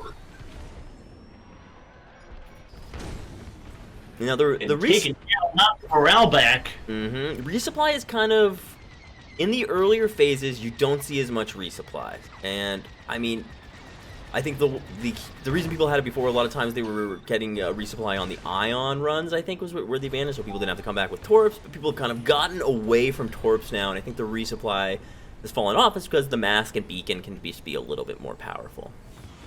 Well, in addition, the mask and beacon are on timers. You don't have to go resupply your resupplies. You know, you can have unlimited uses of your mask and beacons. HUD doing a pretty... Yeah, you're Save you completely the right. time. You're completely right. I think that probably needs a nerf of either extending that or resupply or giving it a limit of an ammunition carry. I think that definitely is one of the things that makes the mask, or sorry, the beacons in particular, such a deadly thing. Is you have an infinite amount of them, and as long as you stay alive, you're doing so much damage. But that was interesting. We're on Radiant, and as he was approaching to make this attack run, oh, he's just about to get disabled now. He was actually targeting the defender before he shot at him and chasing away. You don't see that so much out of the Y-Wing, and you don't see the defender run from it usually either. Okay, now, I think they're so aware of that powerful defender meta that they're trying to scare them away. yeah, so now Hutt is on defense here. Now they have two. Let's see if they have Radiant switch out of the Y-Wing on his. No, he's going to stay in the Y-Wing. They might want that ICT, like you were saying. Now they've got 4 defenders. Oh no, 3 defenders and a support ship with a bomber now. Let's see what the bomber's going to do on this way in. Wonder if they must be doing another one of these ion spread outs, kind of like we've been seeing with no one really doing a hard ion run.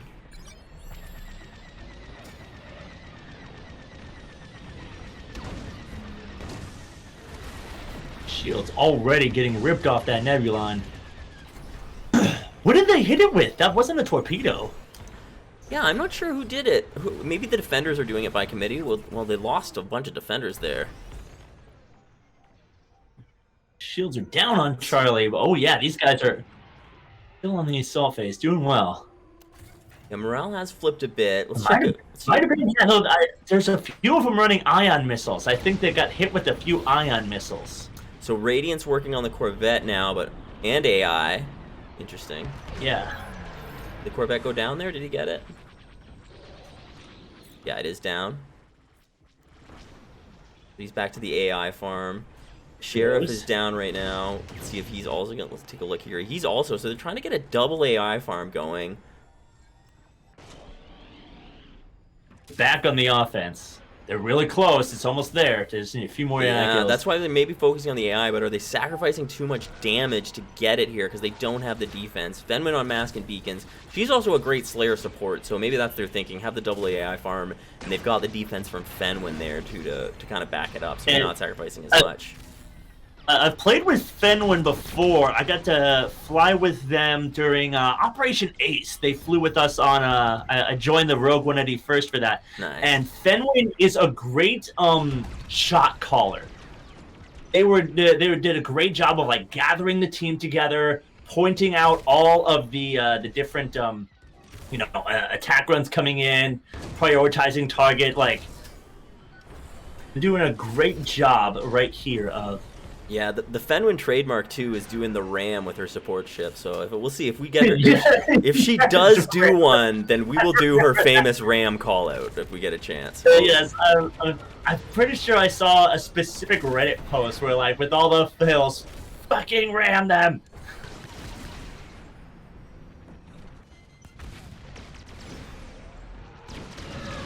Nice. Coming up with those ion cannons right behind that defender there. Scaring them away a little bit. Oh, a pilot error from Fenwin right there. Oh no. Smashed right into an asteroid. We see Jupiter's working on the Corvette in the Defender. The resupply is still out there too.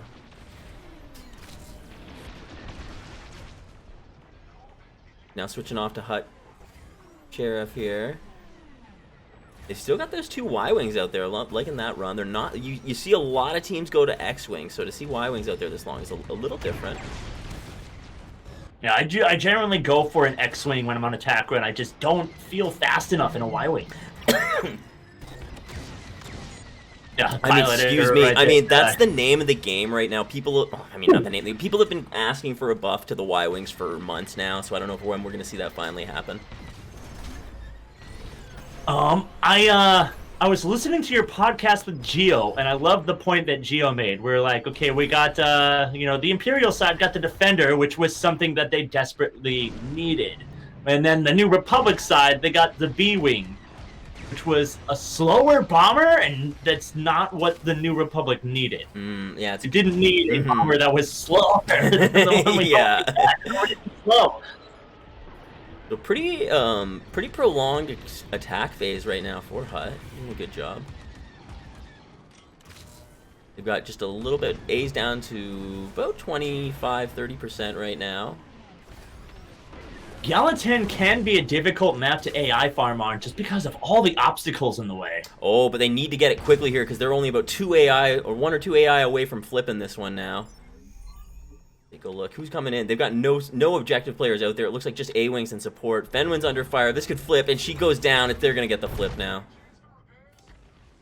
And it looks like Gray is able to hold on to that one. Now, there's a good chance it gets out of phase. It could get out of phase. Very likely to get out of phase, but we'll see if they waste the manpower to do that. It does waste a couple players trying to go out there to do that. We are back on defense. Just on whole health for Bravo. Okay, Nova's just got D to deal with now. They went with the approach of taking out Charlie basically all the way, and now they've got some of D left. Or they've got just D left, rather, to finish off, and it's at about 60 to 70% now. I saw Lizard Wizard up there with some huge amounts of AI kills, and that's making a big difference here. Lizard Wizard is on a switch, so what are we seeing as support still? Now it seems like we may... Oh, support is getting taken out. I think they've got a different loadout as well. Defender's coming in, drifting around here. Oh, jeez, we got a pilot here. Ion rockets dealing heavy shield damage. Defenders don't do well against those ion rockets. I see the bomber coming in now. Beacons are out there. Ooh, little bump. Oh, double bumps. You gotta hate that one when you're pinballing around. Kind of some wasted morale right there. Wasted opportunities. Those accidental pilot errors. But is now on defense of the MC-75. They're going to have to take out that Corvette. There's some more mac and cheese. Okay, I'll eat later. Yeah, now it's definitely time. Okay, they do take it out and they get the flip there. That's good. That's having the right timing of when to take out the Corvette is very key, just to make sure you get that morale at the right time. I think everyone pretty knows that at the high level, but you can get frustrated in the solo queue when you're... Oh, and there it goes. Good time to destroy the Raider right there. Flipped him back onto the offense. Sheriff got taken out right there.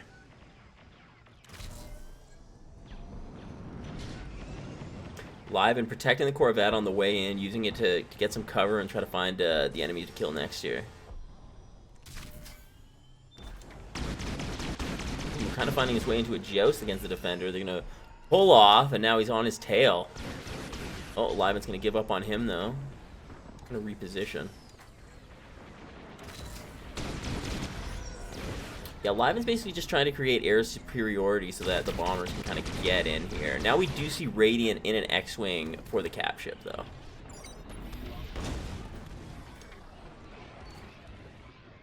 This A-Wing is doing a great job of scaring off the defenders with their ion missiles. They don't want to get hit by those. They've taken down one shield. Now they're going for the other one. One left here. He's going to be able to finish off here. Yep, they do finish it off. So they're taking out both shields now.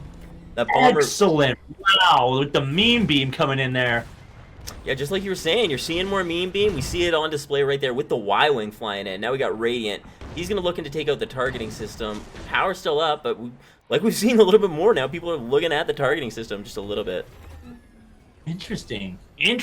I love watching these high-level plays because we see all these new tactics and things that we haven't seen get used in a while, like the meme beam getting used again, actually effectively. Like the mosquito strategy used to be the most popular tactic in the game back when it first released. Now we got Gray back on attack here on the MC-75, kind of planning their move in.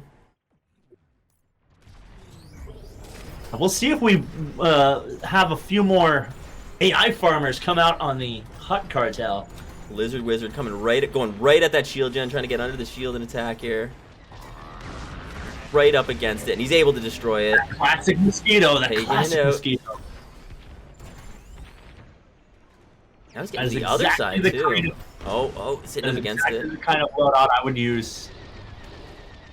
Just come in there with the mean beam and the rotaries. Wow, that is classic. Almost got both of them. Was able to take out one and not quite able to do it on the other side. Okay, now we're seeing masks and beacons from Nova. I think it's resupply on defense, masks and beacons on offense. Coming in. Back when the when the bomber had 3,500 health, I could do all 4 systems in one go. Wow, everyone is basically respawning for Gray right now. So let's take a look at how they finished off. They were able to get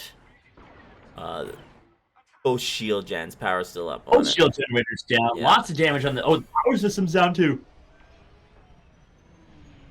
All right, now for the Hut But that Cartel. Star Destroyer is looking equally vulnerable there. Yeah, so they've got to take out the power on it here. Gonna have to protect those power systems. That is vital. I would say power systems can be a pain on the Star Destroyer because they are so close to the tractor beam. It's very easy to get caught in the tractor beam when you're attacking the power systems. Targeting is now destroyed. We see 3 X-Wings out there now, an A-Wing in the support. Yeah, I see that X-Wing coming up from real high there. So I think Dropping in those torpedoes. power is down. Now we're talking about hull damage, taking out the weak points.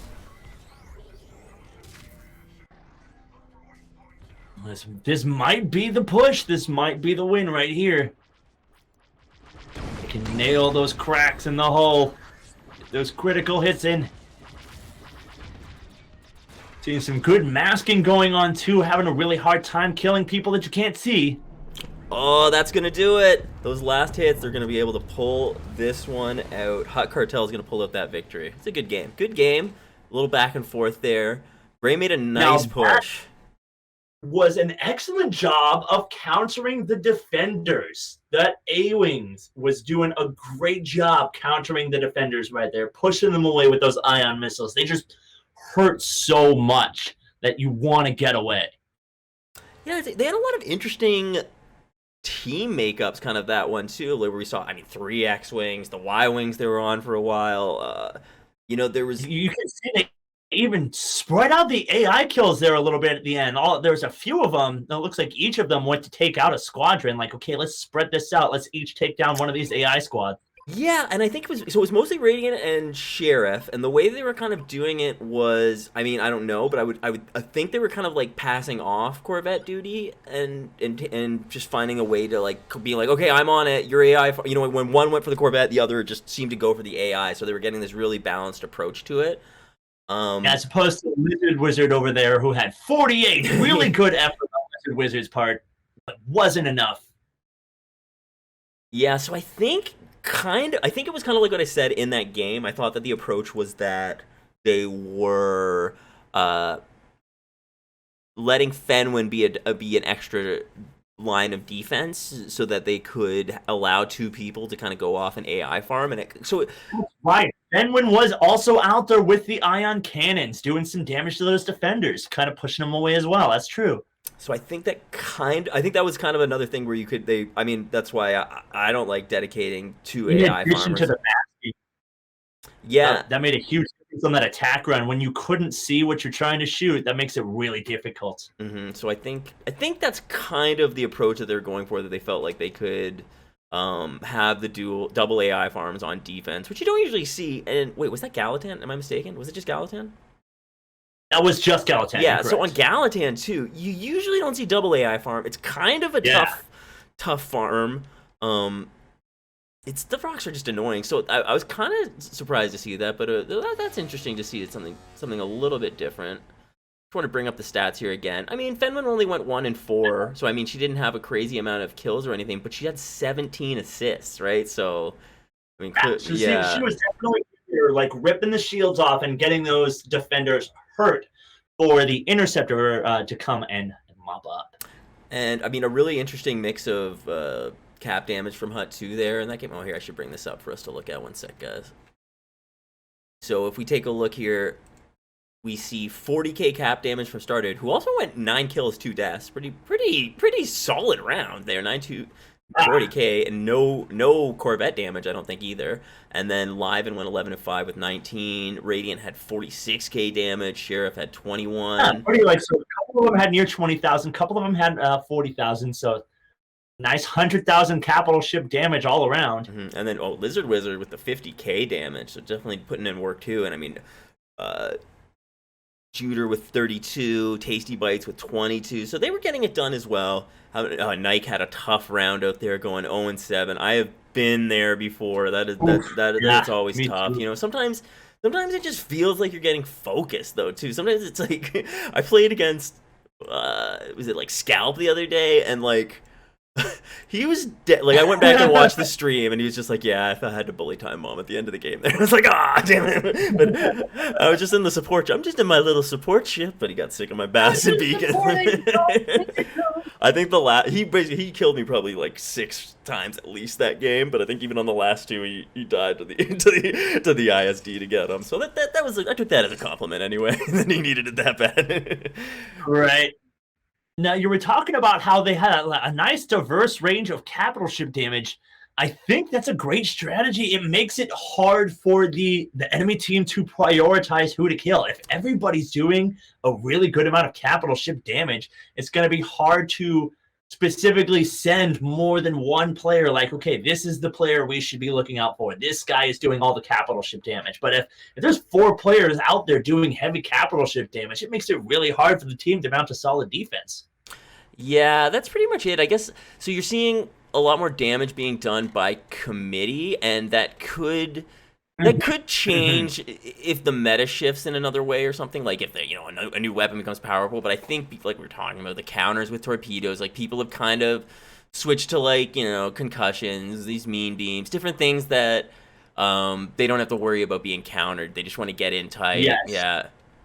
Was Ultra was just commenting, Grand Car would like to participate in the future, guys. Yeah, for sure. We will definitely didn't expect, as Gong said, we didn't expect to have so much interest. I mean, we definitely would love to have every team if we could. It's just, and we will definitely do something in the future to figure out a way to involve more people. But yeah, it's a first off for us, and we're just trying to do our best with it. The first hour was a little rough. I feel like it's been a little more smooth since then. So yeah, I mean, we appreciate you guys being here and hanging out with us today. Yeah. It's been a great time so far. Man, okay, so I'm just waiting to see what's up with the next one here. Take a look at the other results here. I'm not sure if any of the other ones are Drop some Grogu's in the chat. Pardon me? So I'm just dropping some Grogu's in the chat. Oh, nice. Grogu's. Yeah, I'm a big Grogu fan here. I was very emotionally affected by the season finale. oh my goodness. Tears in my eyes.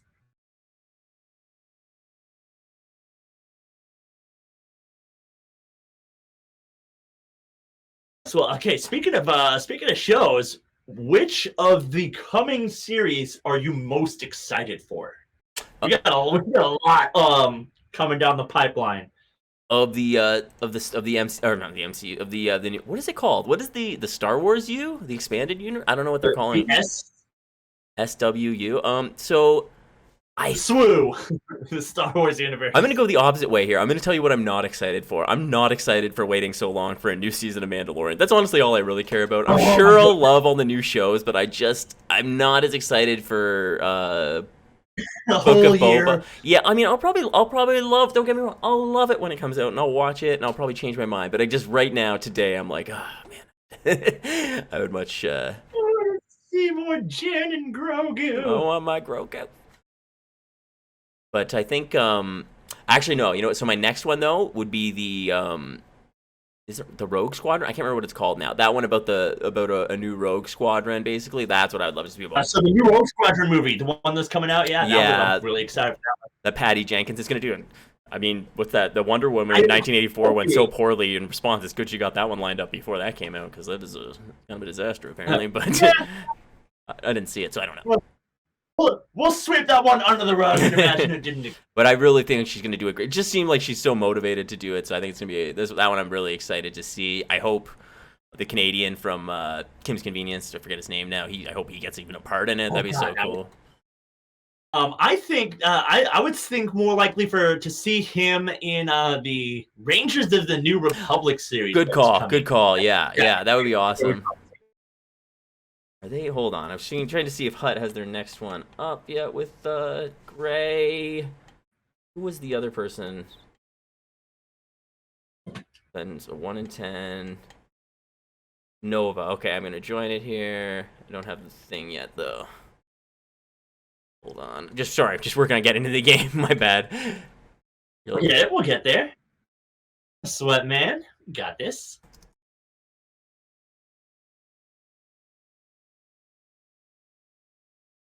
Now, what you were saying about the Rogue Squadron movie, that feels exciting to me because it seems to me that they've been putting a lot more effort into their space battle scenes. Like all the space battle stuff in Mandalorian looked awesome. It really did.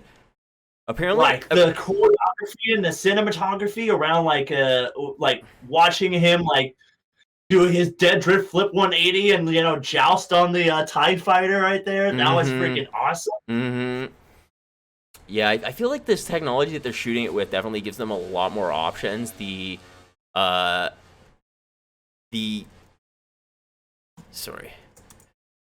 way that they're doing it, basically, and they're kind of giving tools to these filmmakers to do things that they never could before, was because it's like a completely 3D environment all around them, and they kind of shoot it with it. It's pretty incredible.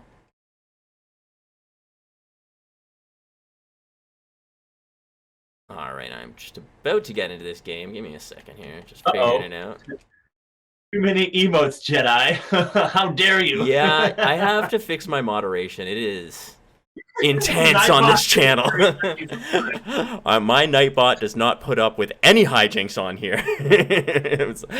Time to Jedi. Yeah, I gotta stop spamming emojis. I gotta really adjust that. It's crazy. It's crazy how hard it is on the chat. Loving the Grogu's out there, though. Okay, so we're getting into this game now. We're gonna get game 2, Hut versus Grey Nova. All right, so Hut came out with a really awesome defense against the Defender. Let's see if they use the Defender when they are on the Imperial side. Yeah, it's tough to say. There's definitely a lot of different approaches to minimizing the Defender's attack, but I don't know if there's anything that you could just say, good game, good night, this is what we're going to do, and they're locked up all the time. And that's a good thing. It shouldn't be that way. But at the same time, you don't want it to go the other way, where there's nothing that can be done to counter that easy either. And it was nice to see the experimentation that was going on there, because that's going to help me try to figure out how to face down these Defender squads. Like the support player with the ion cannons, plus the A-wing with the that nice heavy damage follow-up. I think were they running double rockets? Yeah, you know what? I'm going to need your help picking out the loadouts. We got to keep track of it a little more in the chat as well. Shout it out. If you see any loadouts that are interesting, shout them out. We're going to do our best to call them, because I can't remember right now if they were. Usually with Defenders, people tend to have one quick lock, one other, or one missile, one dumb rocket, whichever way. Usually not the ion rockets are kind of out now because they fire so slow. I don't really know anyone who's really using double rockets unless they're like trying to get people they're trying to force joust some way or something in some sort of tankier build. Yeah, I've always had a hard time using the dumbfire ions against enemy players. Like, that one definitely got me. Something that I didn't realize that this was a huge thing. That the reason why people joust with rockets so much isn't so that the rockets will do damage, it's so that it will stop your lasers from hitting them. Oh yeah, okay, sorry. Yeah, actually that's right. They use that. Also, you can use chaff. What's happening to me? Oh my god. People will also use so what people do is they know they're being tailed, so they'll throw their chaff, they'll do their J turn, or they'll turn back, and then they'll shoot their rockets and stuff through the chaff, so your stuff won't get through, and then theirs will. So that's one way that people are using the dumb locks and stuff too. So Zoltry also had a comment here about how to rest in peace defenders, A-wing, ion lasers, quick lock, and dumb fire rockets. But the problem, okay, yeah, it's going to at least annoy. He's right. It's going to at least annoy the crap out of them. Yeah. So what he's really doing there is targeting their shields. So it's like, first and foremost, people are going to be making sure that their shields are maximized. I think just to make sure that they have the survivability. Then engines and weapons. I don't know. Whatever. Let's say that. So so you're really someone who plays defender a lot. I know that scary feeling of, oh shit, my shields are gone. I need to get out. And I mean, that makes sense. It's a good approach. You chip away at their shields, annoy the crap out of them so they go away. If they don't, you might be able to chip it away. The problem is those quality defenders are just so good at extending their lives by, very difficult to hit. That's the thing, is like, I've tried to, like, some players I can get. Oh, shoot. Good defender players. I lost my thing. Hold on one sec. We're going to get back in, guys. I'm sorry. I don't know why that happened. I wonder if it crashed for everyone, or just me. Rabble. All right, we'll get you guys back into this game here in just a moment. But yeah, Yeah, I think I noticed the host changed now, so it may have been everyone. We'll see here. We may have a little technical difficulty here, guys.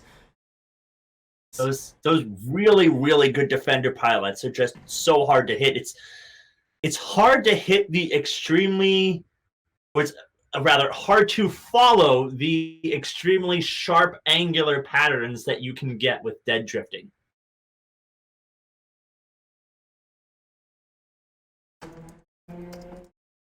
Okay, yeah, so they've restarted because of a drop, which is basically the rule that we put in place, was that if it does drop in the first something, like X amount of time, then we restart it automatically, yeah. So I think that's basically what came into play here.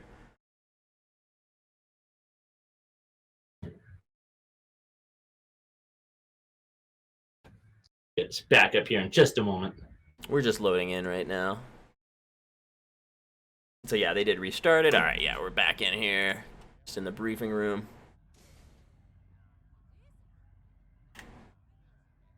Live in Radiant Prime, Fenman Flies, Stardude, and Sheriff for Hut.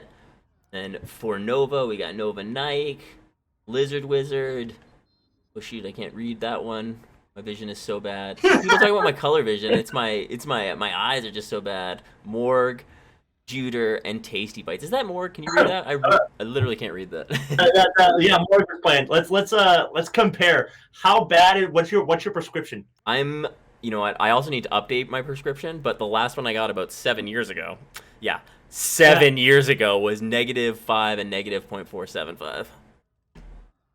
I'm blinder than you. Oh, damn, I'm hurt. I have -6 both eyes. Ah, man. You don't know, it's so funny, like, that is like the nerdiest thing, though. It's like, I'm honestly hurt right now that you have worse vision than me. I'm like, I want to have the worst vision. I want my vision worse than yours. It's like, have you ever seen pictures of the we got some players. We got some players. Yep. Oh, that's always fun to see. I love them playing the oil paintings of what it looks like from our perspective. Have you ever seen, like, there's an artist who painted pictures of what it looks like to have terrible nearsightedness, and it's strikingly accurate. Oh wow, that's cool. I don't think I have seen that at all, and I'd love to. It's funny though, because like we're talking about the bad vision. It's like how like weightlifters like, yo, how much do you lift, bro? It's like we're like, how much do your eyes lift, bro? Vision. All right, we are right into this one. Same setup. We see traditional setup: 2 interceptors, 2 bombers, and a support ship for Nova.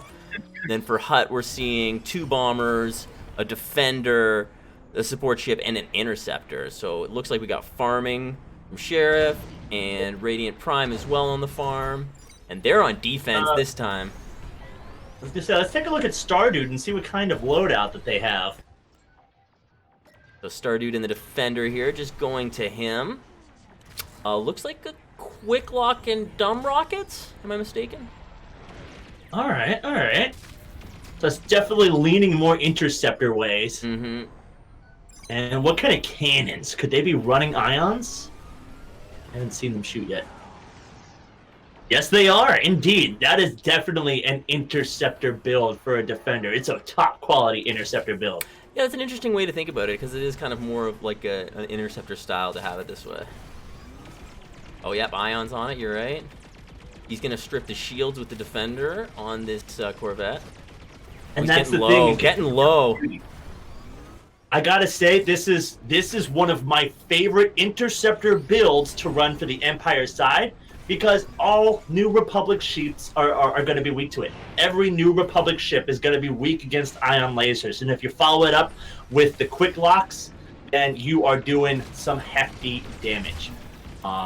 I prefer to run quick locks and concussion missiles. That's just my preference, just because I am not as great with the dumbfires. I can't hit people as well with those. I like to rely on my ability to lock on a target, shoot those missiles, and then go look at somebody else. We saw Fenwin just got disabled there as they turned away. Yeah, oh, the heavy ion damage coming out of those rockets. Still alive there for a moment. They didn't kill him.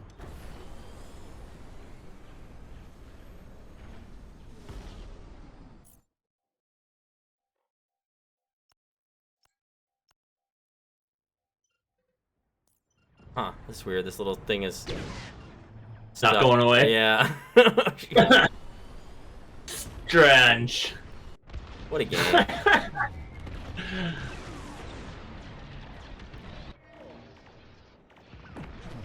We have Fenwin has switched out into a fighter. Looking to just do some damage, I guess. Yeah, Fenwin's in there on the fighter ship, the TIE fighter. Seems like they seem pretty confident in the amount of morale that they have. They're just ready to go do some damage. That's so annoying that this thing is in the way. Oh no. Yeah, I can't clear that, unfortunately. Should put an F in the chat for that display. Look at a first-person perspective and wait for somebody to die. Yeah, maybe that's it. I think something happened in the kill cam there. It got a little messy.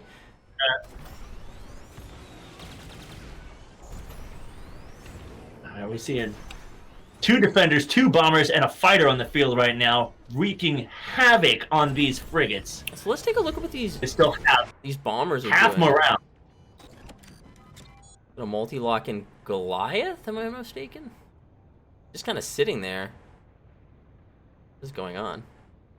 You know, multi-locks can be good. I like the multi-locks against the frigate phase because you can strip the turrets off. If you have the multi-locks on, you're going to be locked on all those turrets. You can make it a whole lot easier for your team to do their job. They got to finish up Charlie here and get them around to extend this phase. Oh, they're going to get beacons out there now. And yeah, that's going to turn the phase now, so they're going to get back. And they were... Take a look if they were able to get it. I don't think they were. So they will be able to off-phase it here to finish it off, but that's going to make the difference. If they want to, they could. But I feel like they would want to save that. I feel like they're going to save Charlie, but we'll see. The thing is, so when you do finish it off phase, somebody's on Charlie. Yeah, they do have. It's a big. They have an off phase. It's a big chunk of morale though, so it is good to do. So it can help push towards. Yeah. Okay. Yeah, so it is good to do before. I mean, you can save it for the next one, but it's. I mean, it's always good to just have it down. It's nice to save that chunk, but that you can use that chunk on defense. Yes, good, fair point. Yeah. Look at the X-wings coming in here on an attack run. Jude are just drifting around, extending his attack here, getting a couple extra passes.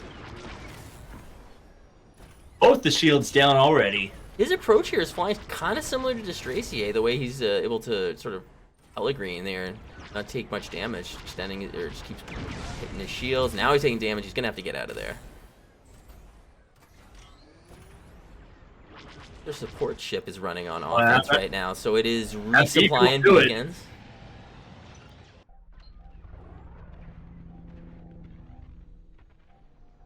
Lizard Wizard looking at his approach. They're starting to drop morale. Well, it's about just over half. They probably want to take out Charlie to get that bit, and I mean they could save it. It's at that point. Right there. Is it just me, or is he having problems getting his lock on here? Maybe just a little funny on the screen. Okay, Charlie's down. No, sometimes I've noticed that where the lock-on feels buggy, and despite there being no obstacles in the way. Yeah, so it's usually the act. chaff that's causing that. When you see that here in this thing, I think it's actually Oh, just. yeah, a bug I with the just game. saw one pop right there. So there's definitely people doing the chaff. I just saw that pop up. Hitting the burst. D is close here. That's going to be a nice chunk of morale for Nova here. Yep, they're on the Star Destroyer. Let's see what their approach is now. Are they going to do a ship switch? This does cost time when you have to do this. They got frigate to resupply. Especially when you don't have that morale. They didn't necessarily have a This is full bar going in that yeah, destroyer or something. and it just changes so quickly, so it does look like they're going to approach now. Hunting down maybe an AI farmer here, it looks like. Yep, they're going to take him out. Yeah, that bar's dropping real fast if they don't Yeah, take they out got to the start to make an attack, and this is the kind of thing where we got to say, okay, well, we're not going to bring ions to the party here. We're just going to go right in, try to get under the shields, maybe do an old school sloop, whatever you can, and just try to maybe focus one shield. Somebody get some damage in there. Let's get a system down. So yeah, here's Judah coming in on a pass here, getting under the shields, just going to try to maximize damage with his lasers, it looks like. Did notice some rockets, I think maybe getting fired. Maybe I missed it. I definitely feel like sometimes getting the assault on the destroyer at the wrong time, it can really hurt you. If you destroy those cruisers, but you only have a half morale bar, it can really hurt you in the long run because you didn't get that good attack. And that was exactly right there. We saw, I think it was a mistake already. Lizard Wizard was able to go in and finish off that shield gen. That just getting one shield. Four of those. You feel like you went in and did something by getting it now, even though you died at the end of phase. It's fine. You got the shield gen. It was worth it at least. Without that, it just makes such a difference now. If you had to take out both of them, you just got the one now, so you just made your life a lot easier. Especially because next phase, generally, it takes half a shield of passive damage. Like that thing will be gone relatively fast from the damage coming out of the Corvette. Fenwin rocking a resupply, is that what I'm saying? Yeah, resupply in beacons, it looks like. Interesting. Now, you know, the thing is, too, when you're... Or she's on offense right now, too. So you can help to pocket your teammates, give them the damage resupply without having to go back. Morale's falling fast, though, but halfway here. Sometimes masking in against the MC-75 can be kind of the move, too. Raider destroyed. Yeah, getting low on morale here. Push looking about similar. Nova was looking on their side. Started moving in. Radiant coming in. They're about to do a synchronized attack here. Everyone's just basically at 1,000, about to move in, targeting. I was talking about a moment ago. Yeah. Fenwin with the shot calling right there. She definitely gathered them together for this push so she can cloak them all. They got the shield. That's huge. Same thing. They got in and they did something. Now, they maybe have put themselves on the back foot here. This might be a little slow. Damage. They tried to go. Oh, I see what they did there. They tried to come in with ion damage instead. They tried to take the shield off. They got the one shield, but they had a full phase on the capital ship there, so it might be a little late. We're gonna see here. Defense on the ISD. One shield down already. See if they're gonna be protecting the other one. They're gonna have not the solid defense, and that and like I said, that thing is gonna be losing shields fast from that Corvette. Liven is in deep with the beacons here, going for power. I think they're gonna take Liven out on the support ship, or not. Sorry, Liven's gonna take out. Right, who was that on the support ship? I believe Nike was on the support ship. They're getting taken out, maybe trying to make a run on power. Because they know that the shields are going to go down anyway. Those shields are almost gone already. Passive damage alone. Yeah, it's something. When you get in and do the beacons, you don't want to die as a support ship. You want to make that survival, but it's kind of an interesting move to use that and then go get in deep, beacon everyone and the ship, and then try to take out the power. It's just a risky move, and if you don't do it, I'm not sure if it's worth it. Maybe because you got the beacons and the ship beacon. It depends on if your team is actually following up with the beacons that you got. There we go. We see the shield destroyed right there. Right shield down, and the Star Destroyer is completely exposed now. Frantically trying to farm some AI here. Tasty Bite's going in on power. He's gonna get it. Power's down. Power's down. This might be a GG push if they can't push him off here. They got it. Oh, there it goes. They got it. They got the flip. Even though the power went down. So yeah, only targeting remains. All right. So this is going to have to be a really good push from the Hut Cartel. I think if they Hut want has to stay to. on top. I think they have to win it here. They definitely do. Defender's getting in real close. Stardude on his defender. We got Sheriff on an interceptor. 2 defenders. Oh, Stardude's down. Everyone's pretty much down except Liven. And this is going to be flipped. Oh, it is not a good scene for HUD right now. That was a very fast flip by Nova. Goodness gracious. Nice attempts. Oh, what I think I saw right there was an improper shield balancing. I do that to myself all the time. The shields accidentally got balanced to forward right there for Stardude as he was attacking that. Yeah, it depends what your layout is as well. Yeah. Star Destroyer is at about 50%, only targeting remains. I see a couple weak points. They're going to have to take those out. Morale's in a really good spot for it, though. That's a death that's going to kind of hurt, though. Tasty Bites now, planning out his approach. Getting down to 30% now. Morale's still very good. Looks like the ISD's beaconed. We're down to 15. Weak point available to be taken out here. Star Destroyer is getting hurt real fast. It's already down to a 3rd health. Oh boy, that's going to be GG's right there. And we're going to see a split in this one. That's kind of a little bit different, too, than what we've been seeing sometimes. The New Republic winning both games. Pretty dominant there. Yeah. Nice job on the New Republic. I don't think the Defender players were taking full advantage sometimes. I agree. Yeah, I think you're right. The Defender play was just a little bit off there, where they didn't completely utilize what I think it does there. Like that one phase, Nova put up an amazing defense where they wiped HUD basically. Right? They AI farm. They didn't need to AI farm. They farmed players on that defense, and it was very, very impressive. We see here looking at trying to see the kill totals, but that picture's in the way. Yeah, I can only really see for Gray. Oh, for a second I saw it. Now it's fixed. Yeah, that was a great game there. I actually really liked watching that one. It was interesting to see the New Republic kind of dominate from both sides over those 2 games. Indeed.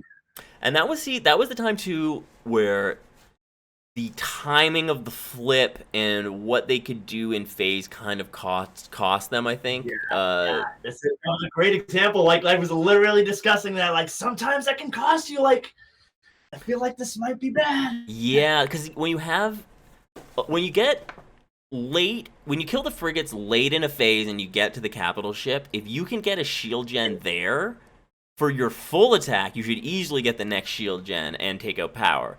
On the flip side, and then on the flip side, Hut got to the capital ship with a full phase, full bar, but they only took out the shield in that one shield in that phase. So now Nova's coming with a full attack phase, only 1 shield. They take out the other shield and so they're just getting so far ahead in attack and a half. Whereas 2 full attack phases for Hut, they could only get 1 shield because the Nova put up that crazy defense on the second attack. So it's just a snowball effect, basically. One thing doesn't work out. It was that and that 1 attack phase where they were attacking the MC-75 with half a bar really cost them. They weren't able to get the shield generator.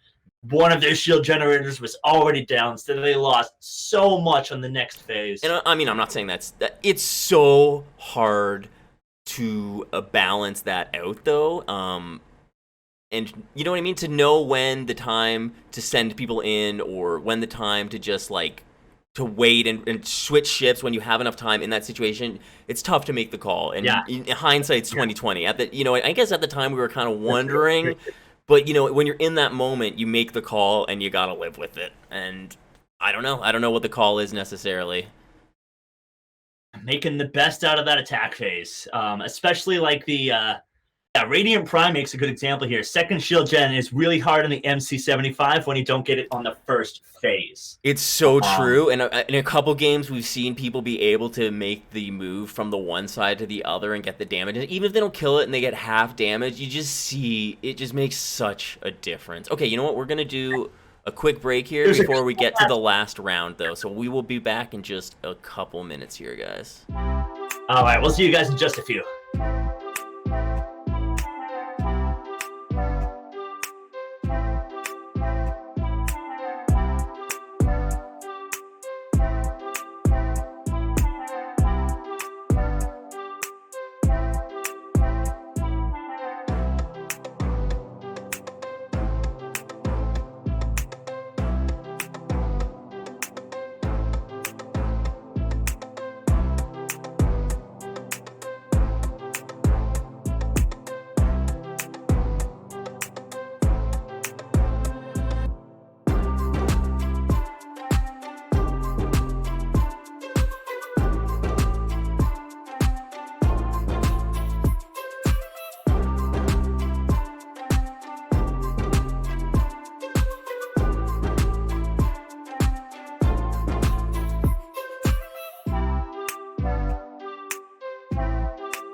And we are back here on, and that's fun, here. What is my accent? I don't even know anymore. Here, the Orange Invitational, and we have the standings up on screen here. We can see we've got a tie right now in the lead with Galactic Agriculture and Splinter. And we've got Aces 5 right behind them, and Imperial Guard. And then coming up the rear, we've got Hut Cartel, Cobra Tie, Gray Squadron, and Savrib all tied with draws and 1 loss. So very tough sledding out there. You know, it's tough. They've gotten wins, but they can't quite win those series. Obviously, if you're a little confused by these, it's that a win means that you won both of the games in the round. A draw means you went 1-1, and a loss means you lost the round, if that was unclear to anyone. 0-2. Okay. And so Gas and Splinter were there draws? Was the draw the one they had against each other? I'm having trouble. I'll be honest. This first was that the first round, so that's the way that it worked out. Gas and Splinter has played off to come back to the beginning. We get to show rematch. We get to show the games that did not get to be shown earlier because of our technical difficulties. It's not a rematch. It's Splinter versus Aces 5. There's no rematches. Yeah. It's Splinter versus Aces 5. I'm sorry. I thought it was Galactic Agriculture versus Splinter. My mistake completely, right? Because they can't... That's right. The way it works is you can't lead up to a rematch. So the matchup is Splinter versus Aces 5, which makes it very interesting. So it could actually end up being a tie if Gas and Splinter both win these series, but Aces 5 would kind of play spoiler, and we'd be able to say there's sort of a winner. So there could be a split here in the overall thing. We could name a winner. We're going to see here after this one. So what we're going to do is we're going to have the 2 team captains come together on a Zoom call and play rock, paper, scissors. No, I mean, this the whole thing. This isn't really about naming a winner here today. This has just been an exhibition of Squadron. So that's all really. So the game... And watching the top level players and kind of like seeing the strategies of this game evolve right before our eyes. That's one of my favorite part about watching these competitions. Yeah, so we're going to be able to watch Splinter versus Aces 5 here again. I misspoke earlier thinking it was a different matchup. So I'm just going to wait to get the word about the game we're getting in here. Now, we were talking a little bit about it earlier, how we think the game needs a new balance patch. What do you see? What do you see, Meaty, coming up in the next bit? What do you think is going to happen? What would you like to see to balance it out? That's tough. It's like we've talked about. The game feels as asymmetrical as both teams are. It still feels like a relatively balanced game. There are just still a couple of particular issues, like just kind of like the turrets glitching into objects. There's a couple things like that, small little bugs and stuff, but something about the Defender, I don't know if it needs a buff or a nerf, and I guess watching these games play out makes me see where the developers have not acted yet, because the Defender isn't always necessarily superior, depending on whose hands it is. So would you rather see, like, if we're talking about the Defender for instance, would you rather see the Defender get a nerf, or would you rather see other things get a buff, or both? How do you see it? I think I would rather see buffs go around as opposed to nerfs. Like, I would think the New Republic side needs a slight nerf in terms of what it can do. Maybe the B-Wing needs to be faster than what it is. I think the B-Wing definitely needs to see a buff of some kind. Yeah, so I wonder if I feel like the B-Wing maybe could be left sort of where it is. I know people probably don't like that, all the B-Wing lovers, but I feel like it's more just the Y-Wing that needs a buff, because the X-Wing is just so powerful. Like, it can just do so many different things. Yeah. I don't feel the need to get in a Y-Wing to do an attack in a capital ship.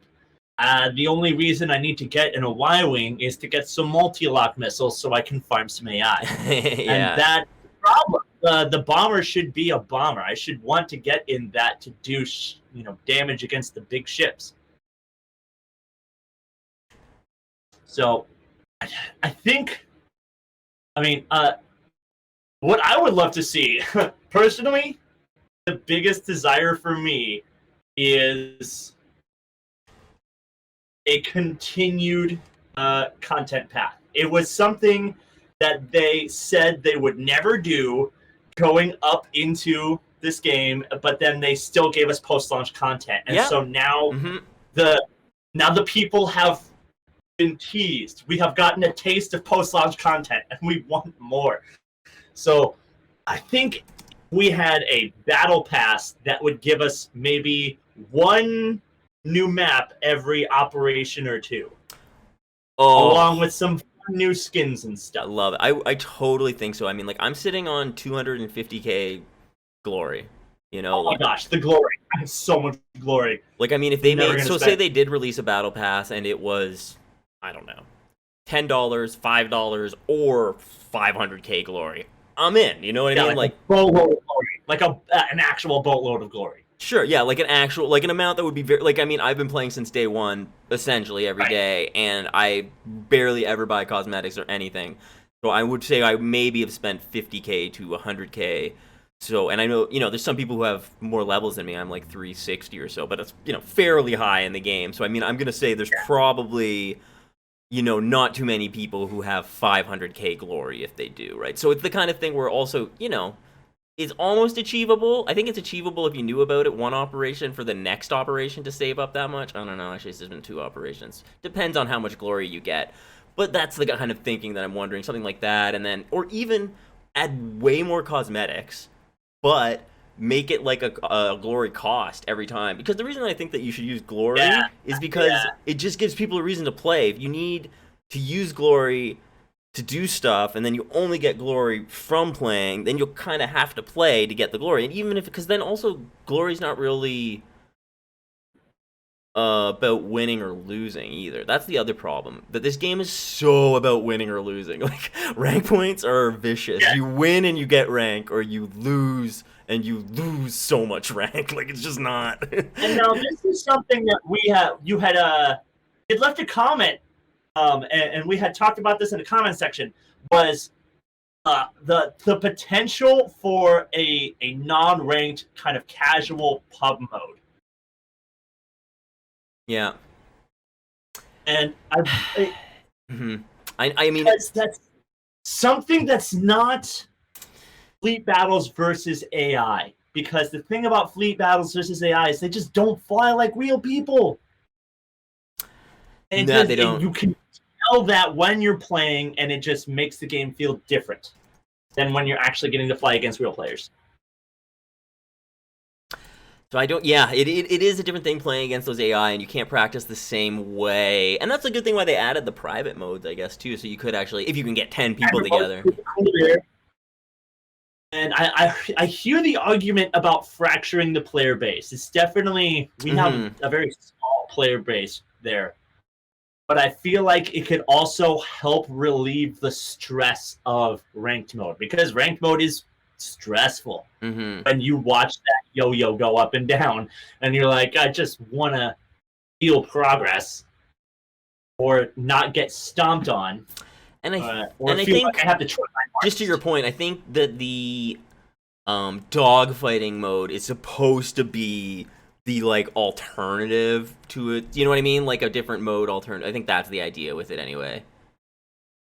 The thing is I don't want to play dogfighting mode because it's not. It just doesn't feel that fun for me. Yeah. I've literally spent less than 2 hours in dogfighting mode, and I have over, I think 100 hours into fleet battles now. Oh, that's so funny. So my first 40 hours or 50 hours of the game, entirely dogfights. That's funny. Yeah, I didn't even, well, because I started with a group of people, and they were all gone. They don't play anymore now, but they have all left the game since, and we just played dogfights. Like, that was the way that we did it. So I didn't really even start to play fleet battles until they all quit the game, and I was like, I guess because the thing was, like, I wanted us to be good to do fleet battles so we would win, I guess, and then we just never got around to doing it, and then I was like, well, I guess I want to play fleet battles with people, and that's when I got onto Discord, and that's why I started Orange Squadron. Well, I wanted to have people to play with, and, playing with good people too. So it was, that's kind of how I grew it from there with Gonk. And yeah, it's just people are kind of saying, like, here I see Z-Noob saying it would think it would be cool if they had like an unranked hybrid between Dogfighter and Fleet Battle where each side has to protect one frigate. There's no AI. One thing that's actually great. That's a great idea. Like a mini, like how Squadrons or Warzone has like a mini Warzone. That's almost what it's like. Something like that. What I was thinking in my head was something almost along the lines of a Starfighter assault mode from, Battlefront 2, where you had a team with a set number of fighters with which they could do their objective, and they got more lives. So maybe like it's just one team is on assault phase the entire time, and you have to try to kill all of their fighters before they can accomplish the objective. Oh, that's a really cool idea. Yeah, something like that would really go a long way, where it's not just a rank mode, but just kind of mission modes like that. Okay, we are live into this game here on Yavin. Splinter versus Aces 5. Sorry, a little late to get into this one here. Now, another match on Yavin. So we got Aces 5 on the New Republic, Splinter on the Empire side. We got New Republic with a support ship, Y-Wing, 2 A-Wings, and another Y-Wing. Splinter, we've got 2 defenders, a bomber, an interceptor, and support. Scalp loves that. Interceptor. Scalp walk in that interceptor. Already moving in fast. A lot of these high-level interceptors, they will not go for the mask. They will just fly in there. It's definitely an advanced strategy. It's actually a low-level strategy to fly in there aimlessly, and a high-level strategy. Well, it's a high-level strategy if you can dodge bullets. Get the 5 Ds of dodging. Dodge, duck, dip, dive, and dodge, and So we're able to see Aces 5. They're going to win the opening here now. Put Splinter on defense right away. He's all over Vix. Yeah, who's going to drop a Goliath in. Still on him. He's using the frigate. Can't see if he's down now. Oh, right away we see Scalp just switching over to some AI all of a sudden. Now Valo's coming in. He's going to sneak his way by. Scalp is always about the opportunities. Whatever is in front of Scalp's face, he'll shoot. It's a good approach. Especially when, you saw how quickly that flip happened. Like, it's obvious that they need to pick up whatever morale they can get.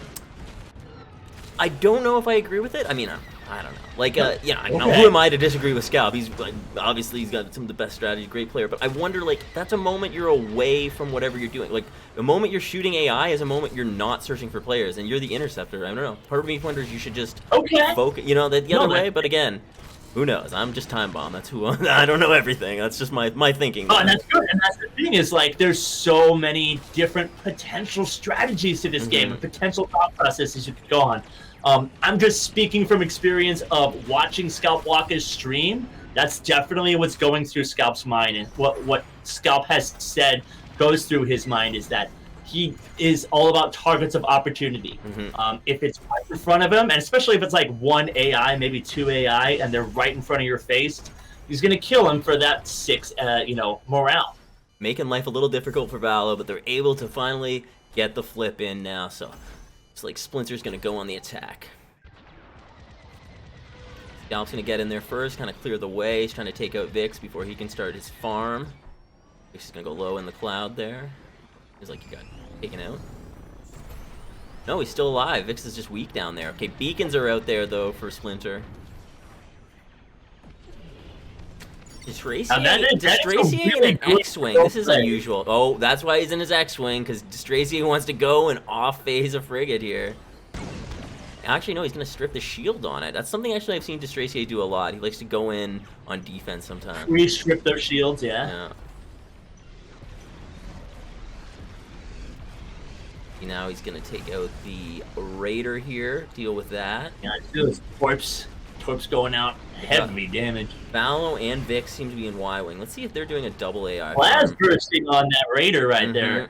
Yeah, people say that because of the high DPS we were talking about in an earlier game of the Plasburst, people like to focus Raiders and Corvettes fast. I think watching that health go down, that was 5% at least going down every shot. Yeah, I'm pretty sure that's the fastest way to kill the Raider, if I'm not mistaken, other than the B-Wing. Yeah, they got those shields stripped and then was hitting it heavy with the plasmas there. It's an interesting tactic. Have not seen that. So Val was farming, and also Vix, yeah, is farming. So yeah, they have double farm going on. Still not quite able to get the flip though. Tesser and Swift both down right now. See what Destracier's up to. He's working on the support ship there. Alpha is very close to death here. They're totally leaving Bravo alone. The shields are gone, but they're not touching it until Alpha's dead. Yeah, morale's getting weak, so they're gonna need to make quick work on it. Let's see if they do kind of focus it over here. Let's see what Moser Terry is doing in the bomber. It's one frigate down. He's kind of regrouping right now in the resupply. There's Brunus making some attack runs in the defender here. Ooh, that was very nice the way he timed that drift perfectly behind. I thought he was going to smack it for a second there. Wow, they picked the morale back up. Yeah, doing a great job sustaining it. So the one issue that I see from Aces 5 here on this defense with the double AI farmer is it's not giving them quite the defense they need, because Destracier, he was giving the support ship trouble, but also he was kind of attacking the frigate still. So you're down to 2 people basically defending 5. So yeah, that's gonna like create some issues there. Thank you for making that point, because this is something we've had personal discussions about in my own team. Is we've been trying to run a very traditional 2 interceptor, 2 bombers, 1 squadron masker build, and we were getting wrecked. And it was us two, like myself and my friend were flying interceptor and just getting wrecked. And it was that situation where we were like, it felt like a 2 versus 5 while our bombers were trying their hardest to AI farm. They were doing really good, getting high numbers, but we were just dying too fast and they were able to do too much damage. Yeah, you got to really keep both things in mind with your approach. It depends on your team makeup. So on that attack that right before it flipped, they almost got the shield down all the way, but not quite.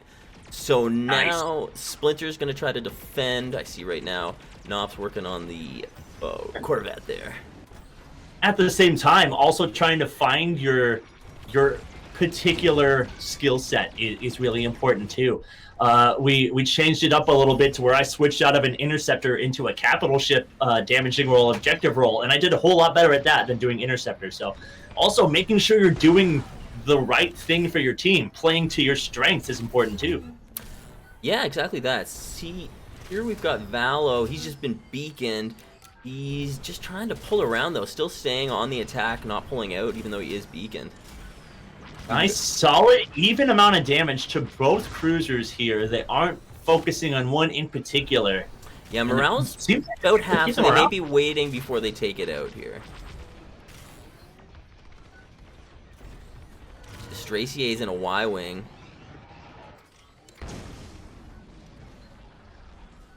Just really drifting around, trying to find his shot on it as he's getting his lasers kind of charged up. Oh, he's disabled and taken out Destracier.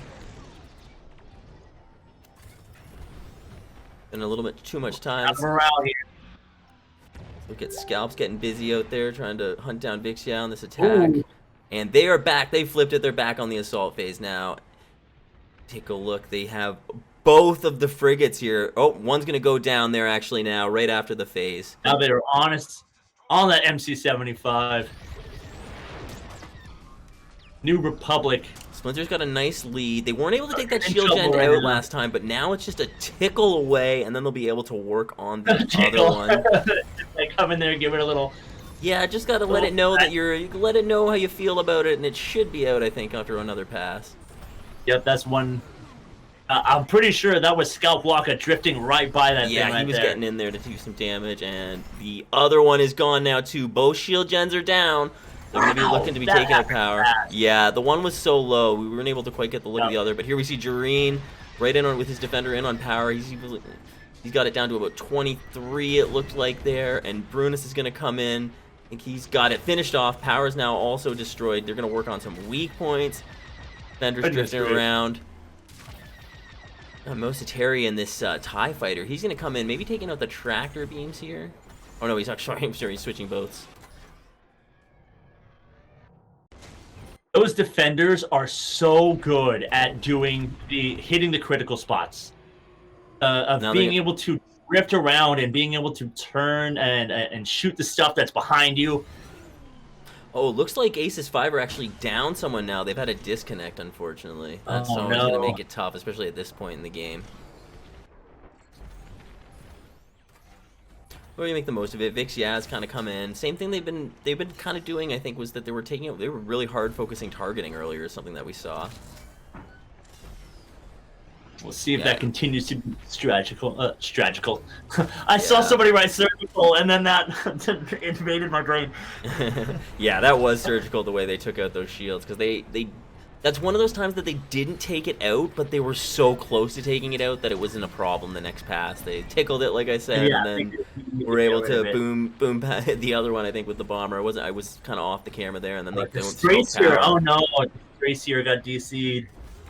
Yeah, it is Distracier. Big Shot doing a good job. Getting Dang. really weak here, though. Oh, they big do one. find him and take him out. Chesser in his A-wing now.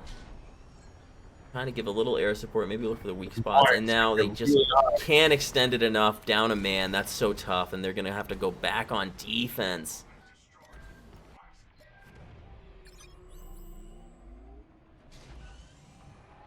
That's so unfortunate. Yeah, here's Jareen moving in on the defender. He's going to protect the Raider on the way in. I always mix up the name. Is that the Raider or the Corvette? I don't know. Ooh, big Goliath going off in there. MC75 at about a third health there. Oh, wow. It's basically done now. They just did so much damage so quickly. And it's beaconed, and they're basically going to finish it off now. That's going to do it. Splinter pulls that one out. A little tough for Aces 5 there. At the end, they lost someone. As well, you know, it's the Empire side. They always have the advantage. But one thing that's interesting about Splinter specifically is because Scalp is such a dominant interceptor player and he's playing it all the time, they're not going 4 defenders, you know, like they're usually only going 2 defenders, a bomber and an interceptor if I'm not mistaken, and the support ship. So it's interesting to see that they're not going all the way with 4 defenders, and I think they have the pilots for it. So that's interesting. Are they fighting the meta? Are they setting their own meta? What do you think? I think Scalp Waka has just really specialized. He is simply one of the best interceptor pilots out there, and they are such different play styles in terms of the way you fly an interceptor and survive in an interceptor is very different from how you survive in a defender. Yeah, and that's what I'm wondering, like, I think it kind of just shows like a philosophical difference between a team like Gas, maybe, who Gas is just like, we're gonna use the best strategies and we don't really care what they are. That's just what we're going to use, right? And it's like, yeah, I mean, that makes, you know what I mean? That's why they AI farm. That's why they rock defenders, because that's what's the best. If the Y-wing or the B-wing was the best, they would B-wing. But a lot of people fall on the other side where they're like, I love the B-wing because I'm a lore person, or they love the interceptor. You know what I mean? That's all I'm saying. Like, it doesn't mean one's right or one's wrong. It just shows a difference that some people have. And that's coming back to the discussion of, do we really need a balance patch? Because skill can beat some of it. Like, skill can win the day still.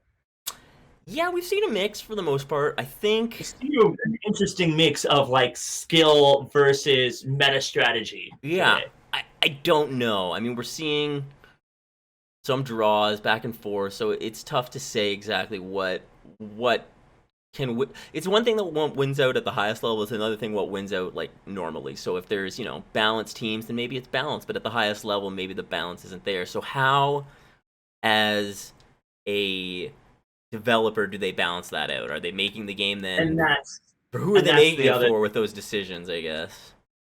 you know, definitely if they're nerfing the defender based on the activity of players in Legend and Galactic Ace, what does that mean for everybody down in Maverick, Hotshot, Hero, and Valiant? You know who brought up a great point? Gio just on that podcast episode, and he made a post on Reddit about it as well.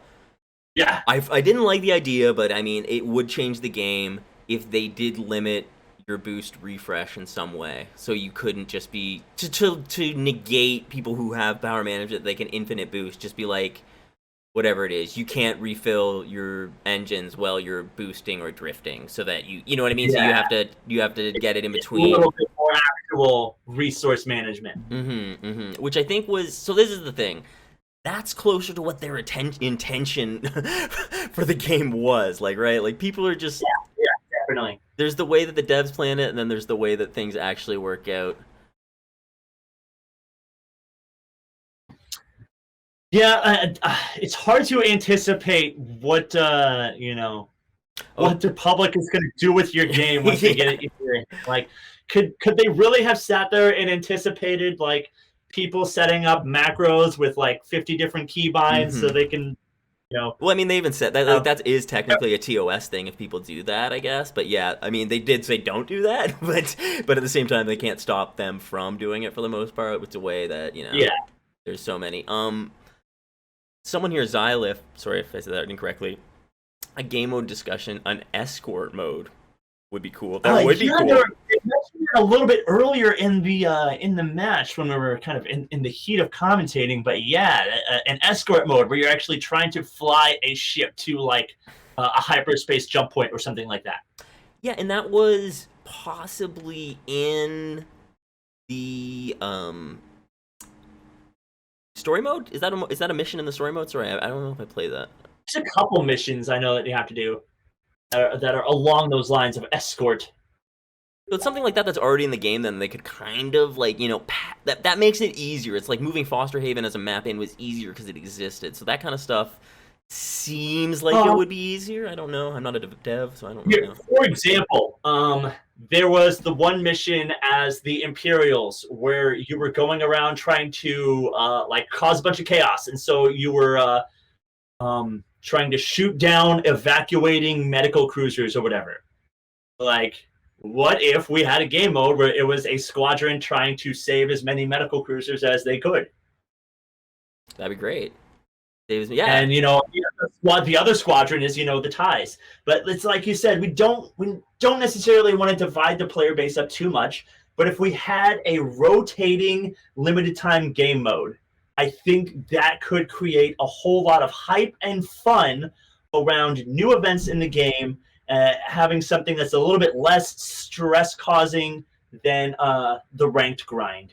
And that's the whole thing. I feel like the grind is a little stressful for people. Like we were saying, it's so based on wins or losses. Like, I was kind of talking about this option too with people. What if the challenges were more of it? Like, so say you could get Galactic Ace by doing the ranked way, or if by the end of the season you had done 5 challenges 30 out of the 40 days, then you also got Galactic Ace. What if there was a second way to get Galactic Ace that was a tough grind? You could also earn skill points through completing the challenges. That kind of a thing, yeah. So it was not necessarily based on winning or losing in the rank way. It could be based on playing. Just playing should be enough of a reward. I get it. You want people to win. It's a PvP game, but you have to give people what is it? It's the carrot or the stick or whatever that metaphor. The carrot is the carrot is being Galactic Ace and not the glory and not the loadouts. They must realize that.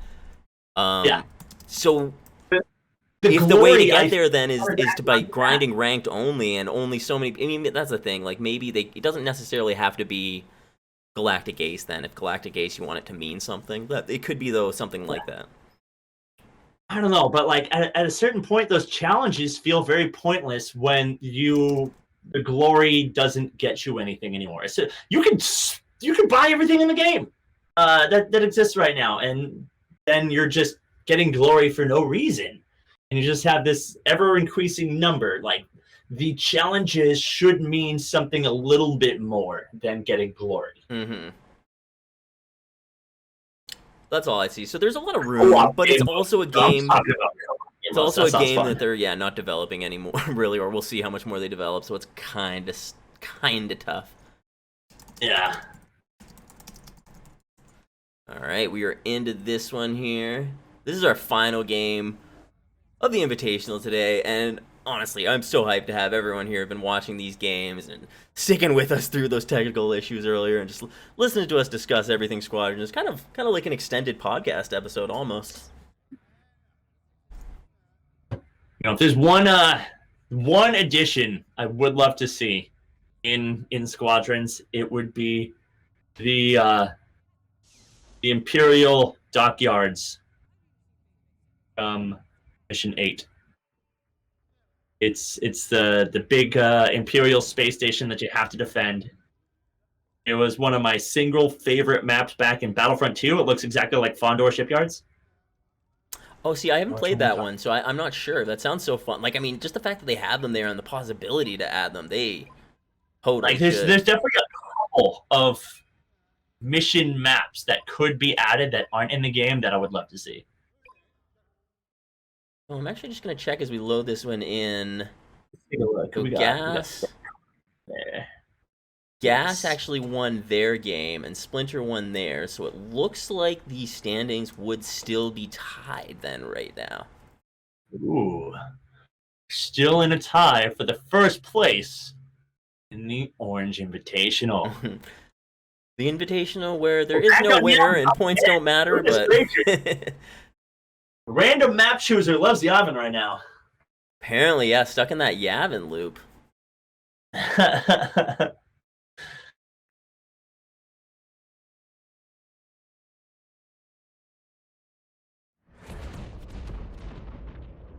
Alright, here we go. Take a look. Let's see again if Scalp is going to do this, if he's going to go ahead. Seems like he's slow playing this one. Maybe it's more of his Empire Interceptor.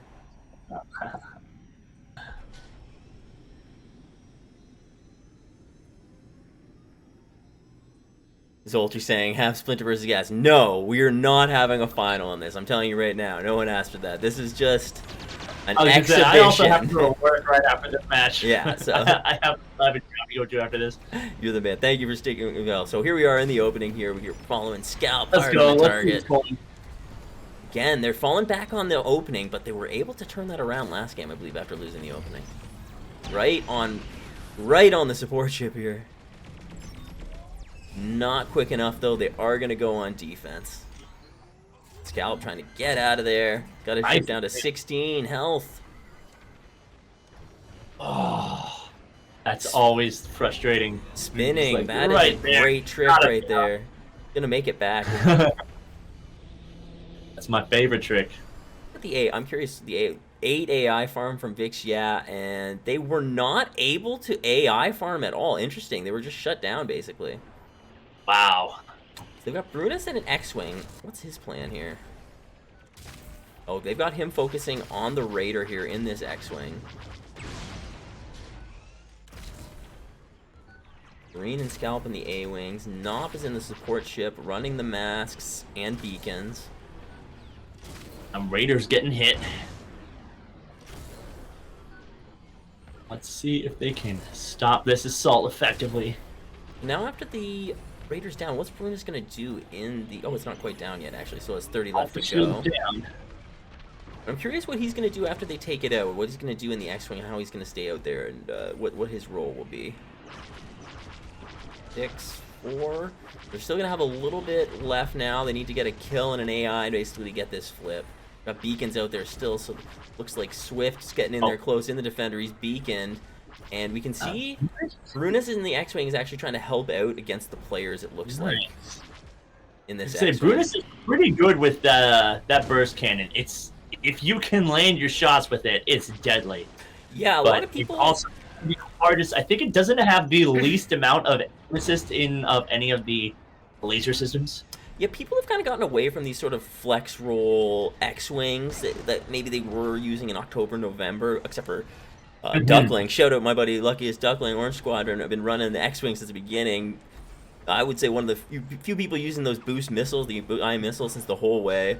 And there's I think now more than ever, there's a role for it in a flex position, kind of, and having an X-Wing out there. Yeah, especially just that being able to deal some capital ship damage and put those fighters on their back foot. Yeah, so keep those members away. And he's got it carrying the ions. It looks like here. So he's kind of helping out Yeah, take down ion shields. missiles. Yeah, the ion missiles, I should say, and yeah. So I think there's a place where it Yep, minimizes hit the that ship shield, switches. yeah, definitely. And those shields are already gone on Delta. And that was like a big tip from With the targeting beacon, from they had a Galactic beacon on it. Agriculture, just talking about minimizing ship changes. You know, it's something that a lot of people have kind of mentioned. It's something that I like to integrate as much as possible, because otherwise you gotta be precise with your ship change. Just like I've said, you know, you gotta maximize your time, or those little mistakes can add up. That's all. Yep. Exactly, definitely. The little mistakes add up to one big mistake. Yeah, and I mean, and especially if you want to like pull out those games against the better teams, you gotta minimize all those. That's how like a more organized team can beat, you know, a better team.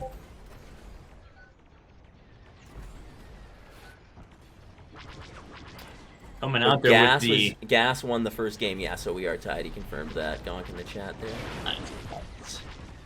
those Phase targeting is beacons almost coming up a yeah. ton. Phase is almost flipped. Yeah, they're gonna fall back on defense now. Oh, yeah, the Corvette did a lot right there.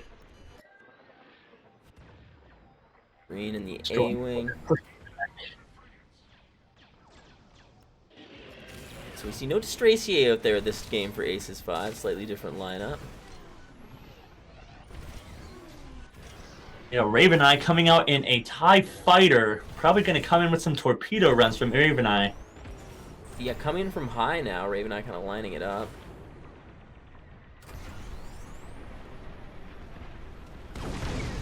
Vixia and Fallow still in those TIE bombers. I mean, they're just so versatile. You can do the cap ship damage. You can do the AI farm. I mean, you can kind of stay out there. There's really no need to switch out of it. And you know, there's just it's what we're seeing now. Like in the fall, these bombers are just out there a lot now, just because of their damage output and survivability. And I think people have just become better overall pilots now that they can just even extend that survivability. Definitely, yeah. Especially after learning a lot more about how the drifting power management systems work, and that information is starting to spread to more and more players. Oh, here we go. They basically got it here. Charlie's juicing down. Disabled. Do they He's gonna recover. They do not have anybody on support right now. They're just doing raw attack. Oh, nice. This is something we... Required. Oh, but they don't extend the Didn't phase, quite though. get Charlie. Not quite, not quite. Both are still up. And they are, again, both a tickle away from taking them down, though. So they will just kind of... Will they go for the out of phase? Yeah, well, if they don't out of phase them, they're going to burn through them instantly. The out of phase... They could honestly out of phase both of them, though. I wonder if they will. We see one of them still up in there, still doing the attack. Ship changes happening. I think one of them might have gone down. I couldn't tell there. I think we just saw 15 points go up. They're still both up, apparently. Okay. Let's just I'll read check them around. again in a second here. Sometimes it takes a bit to update. Yeah, they're both still up. Okay. Dalp moving in here and trying to clear the air. Ooh, she's our Chester getting hit really hard. Oh, I'm sorry, that wasn't... It was Scalp who was looking to clear her from the air. So turn around looking to scalp. Yeah, really just getting into a big battle with Scalp here. And a targeting jammer is such a powerful component for the interceptors. Yeah, people have kind of gotten away from it, wanting to have more firepower to deal with the A-wings, I think, in their shield a little bit more. So you don't necessarily see it as much, but hey, surprise can sometimes be the best weapon against them. Now they've moved on to the Star Destroyer.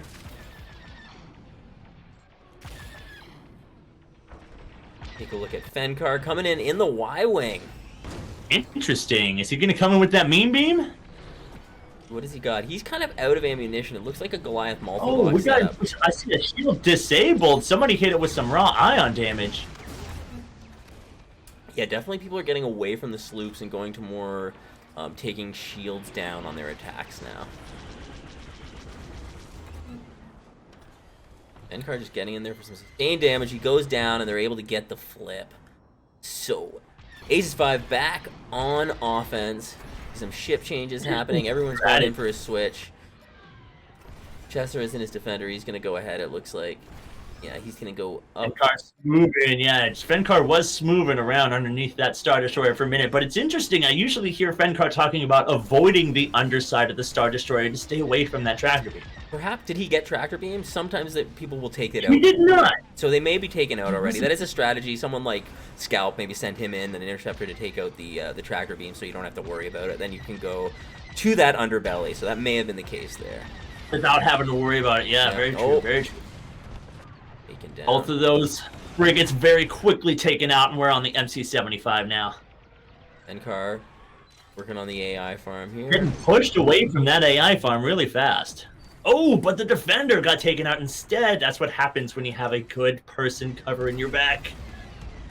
Scalp Walker able to protect Fenkar right there. Morale's pushing down now, below half, almost to a third basically, so they need to take out that shield gen. Shields are gone. They're going to hit the shield generators now. Down to 15, 10, 1. They got it taken out. They take out that shield. That's one, and that's the one you want to get. That is the outside shield gen. Wait, or is that the inside one? So on this one, it's the left side visually, if I'm not mistaken. Yeah. Well, it's not going to matter because they're taking out both of them on this pass here, so they don't have to deal with those. Nice push by Aces 5. It seems like that was definitely worth it. Now, Splinter has to take out both shield gens here, I think, to really put themselves in position. If not, I mean, a full push all the way here for the win is what they obviously want, but that's what it's looking like here. Spinning all over the place. Star Destroyer, the targeting. I'm seeing the targeting getting hit right there. What? Why are we seeing the targeting getting hit so much? That's very interesting. It's like we're saying, the drifting and the out of phasing is a factor because the targeting it makes it a lot easier if you don't have to deal with if you take out the targeting to deal with some of those systems. So maybe they're getting prepared to do an out of phase. That's because that's what they're going to have to do. I think they are anticipating that being an issue already because they know they're a little bit behind with both those shields down. All over the shields here though. 10, 11. It's down.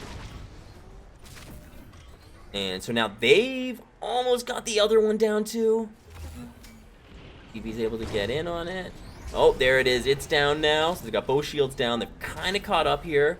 See what damage they can get in. Ooh, down to a third morale. Looks like we got some weak points on the top. Power's destroyed.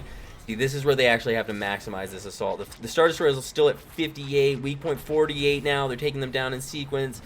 This is a tough out of phase. This is not where you want to be. You're better off to abandon, I think, the out of phase and just put up the defense of your life in this case.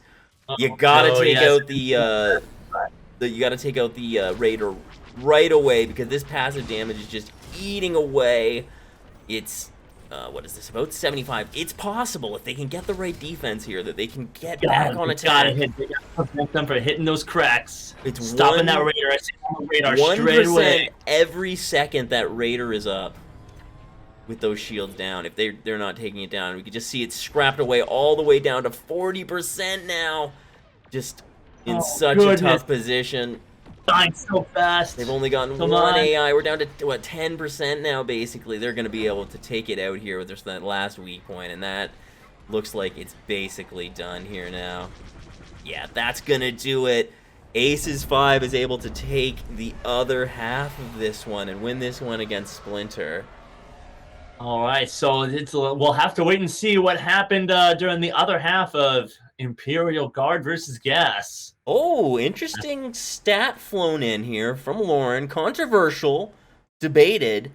Disabling killing targeting stops 10% of the passive damage.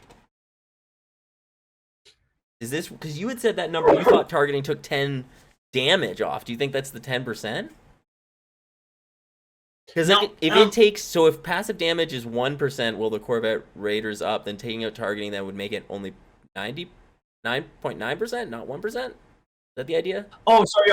Are you talking about Lauren? Are you talking about the fact that if you kill targeting, it takes 10% of the whole? Of the passive damage. Passive damage to what, though? What's doing passive damage when you're in the attack phase? Corvette and Raider does 1% passive damage every second the shields are down. So in this case, then disabling targeting. Oh, so what's the pass? So I guess if you disable targeting, then 10% of the passive damage when you're trying to. Flagships do phase passive it? damage to each other. Well, would it be? I guess you're. Yes, Wait, they I do didn't apparently. know- They do apparently do passive damage to each other. Yeah, that's the other thing when you see them shooting. Guess that would be the idea. I feel like I'm not explaining this properly Corvette at all. actually take Flagships damage? do passive damage to each other. Yeah, correct. Forget which. So that is correct. Yeah, so that's what they would be doing. So it would do 10% less. So a flagship's doing. Okay. So That it's if not. you're So the trying to Corvette is doing that 1% damage team per does second. When the passive Corvette damage goes on down and the that. shields are down, it does 0.5% of damage per second, or 1% I every other second. So the idea would see. be if the shields are down and you don't have your Corvette, then it would be 10% less passive damage with targeting eliminated. That's the idea. So that's an interesting point. So that may be why we're seeing that. Yeah, good games to everyone. So cool to watch everyone play. Gonk, I think, can put in the final spreadsheet here in a second. We'll bring that up to see what the final stats were. I can also jump into the results here in a second. I'll jump in there. Definitely very interesting to see there. Like that's just like I said, the information that gets revealed by watching this high level play. Like I didn't realize that if you destroyed the targeting system, that would nerf their damage that much. That's really interesting. I mean, it's not that much, I guess. 10% of the 1% or 0.5%, right? It's still something. Still And something. when Yeah, you're right. people- But it's not like When the people 30%. rely on passive damage, because I know some people rely a little bit on that passive damage to help them out when they're like, all right, let's hold back, let's let passive damage do this or that, and then we can push in. So it looks But like interesting. Gas won their last game too here. So it seems that they would be. Yes. They had, I think, the best record today because then, yeah, Splinter did another draw on that one. So they won 2 and drew 2. Aces 5 also won 2. Actually, they won 2, lost 1, and drew 2. We're going to get final results here up in a second from Gonk. We'll go over those. Yeah, there's still 2 games going on. Oh, there are still, so we're still figuring that out, actually. Okay, well, that's pretty cool. So yeah, Splinter versus Ace was a draw. Obviously, we just saw that. And Imperial Guard versus Gas. Gas won that. We're still waiting on Cobra Tai versus Gray and Hut versus Savrit. But if Gas has won theirs, we can declare them the official winner of the Invitational. But it was really awesome watching everybody play. Like, just all of these games were super fun to watch. Yeah, it was a bummer that we couldn't quite have the stream going right at the beginning. I seriously appreciate everybody hanging out though all day and sticking through it. Like you don't know how happy this makes us feel to have a successful event. I think I'm gonna declare success on this event right now. Successful Invitational. And I know Gonk we're not sure what we're gonna do for the next Invitational. Me and Gonk have I think there's a lot of interest. I'm seeing one of the couple people in chat asking how to get in on the next one. We're trying to figure out exactly what we want to do. I'll be honest, I am going to kick this out there, what my idea is. It would be a World's Cup. Now, it wouldn't be you would represent your country, though. You would be representing different Star Wars planets, kind of like whatever, maybe Mandalore, or these different places like you would represent. We'd have a captain for each one. There would be a pool of players that would be drafted. The only limitation was that you couldn't draft 2 players from the same organization or squadron. So if I'm the captain, I cannot draft, 2 people from Orange Squadron. I would be someone completely different. That would be my idea for a World Cup, and have 8 teams, have people submit. So anyone, literally, hundreds of people could submit, but there would only be, 6 players drafted, and we'd have a day with a tournament, and then just declare a World Cup winner after one day, kind of. Something like that is what I'm thinking, because it would be fun to actually have a draft night, do that, and then do the tournament the next day or whatever, 1 week or whatever. people would cheat it so hard. How can you cheat it though if you can't have just because they would form up before? That was my idea, Duckling. Well, I think that's what the fun part of this being an invitational. There's not really like we're not fighting for prize money here. We're just having fun playing this incredible game. Yeah, and it's just like we saw sort of a day that was like not really anything going on the calendar or whatever, and we thought we'd do something and have an event. And I mean, that's why we're not going to say it's in a month or blah blah blah or whenever it's going to be. We'll do something else when it feels right. That's kind of what I'd like to do. I'll feel out how interested they are. Curious why Duckling think people would cheat it so hard, but that's my idea for a World's Cup kind of thing, where we get I don't know, something different, get different people playing together. I don't know. We'll see, feel it out for people what they think. We could always do another Orange Invitational too and get a different group of 8 teams together and same thing and cast it. I'm not opposed to that, but I just, I like the idea of it being different things too. So, hey, that's the idea. We can do something similar later. I'd love to know what people think. I think, yeah, I like that idea of getting a different stack of 8 teams involved. I'm not sure, the process of who's chosen or you just guys probably just kind of like sent out invites, said like, hey guys, you want to be a part of this. But if we could just like get a different set of people in there, that'd be awesome. Just different strategies. It'd be interesting to see mid-level players. I think there was a few mid-level, but like seeing high-level play versus mid-level play and kind of comparing the two because they are so different. Like high-level play, defenders can be extremely superior, but it's not going to be the same down in the mid-ranks. Yeah, I mean, it depends. Do you want to give an opportunity to teams to get to play against these better teams? Are they not getting that opportunity? I don't know. Like, because sometimes... Okay, here we go. Idea. A pro coach-led team. 4 players who are relatively, not that great, mid-level players who sign up to want to be coached as part of like that, like you were saying, World Cup style, right? So if all of these players submit themselves to be a potential member of a team, and each of these teams gets 1 pro player as their coach who leads their squadron. That's through possible. That stuff could also be like a YouTube series almost too or something. Like that sounds like a really fun idea. We could just do that as something different. So we could have the Meaty versus Timebomb squads or something like that. You coach one versus my coached one or something, or we don't play. I don't know. We could do that as a crossover or something maybe. Who knows?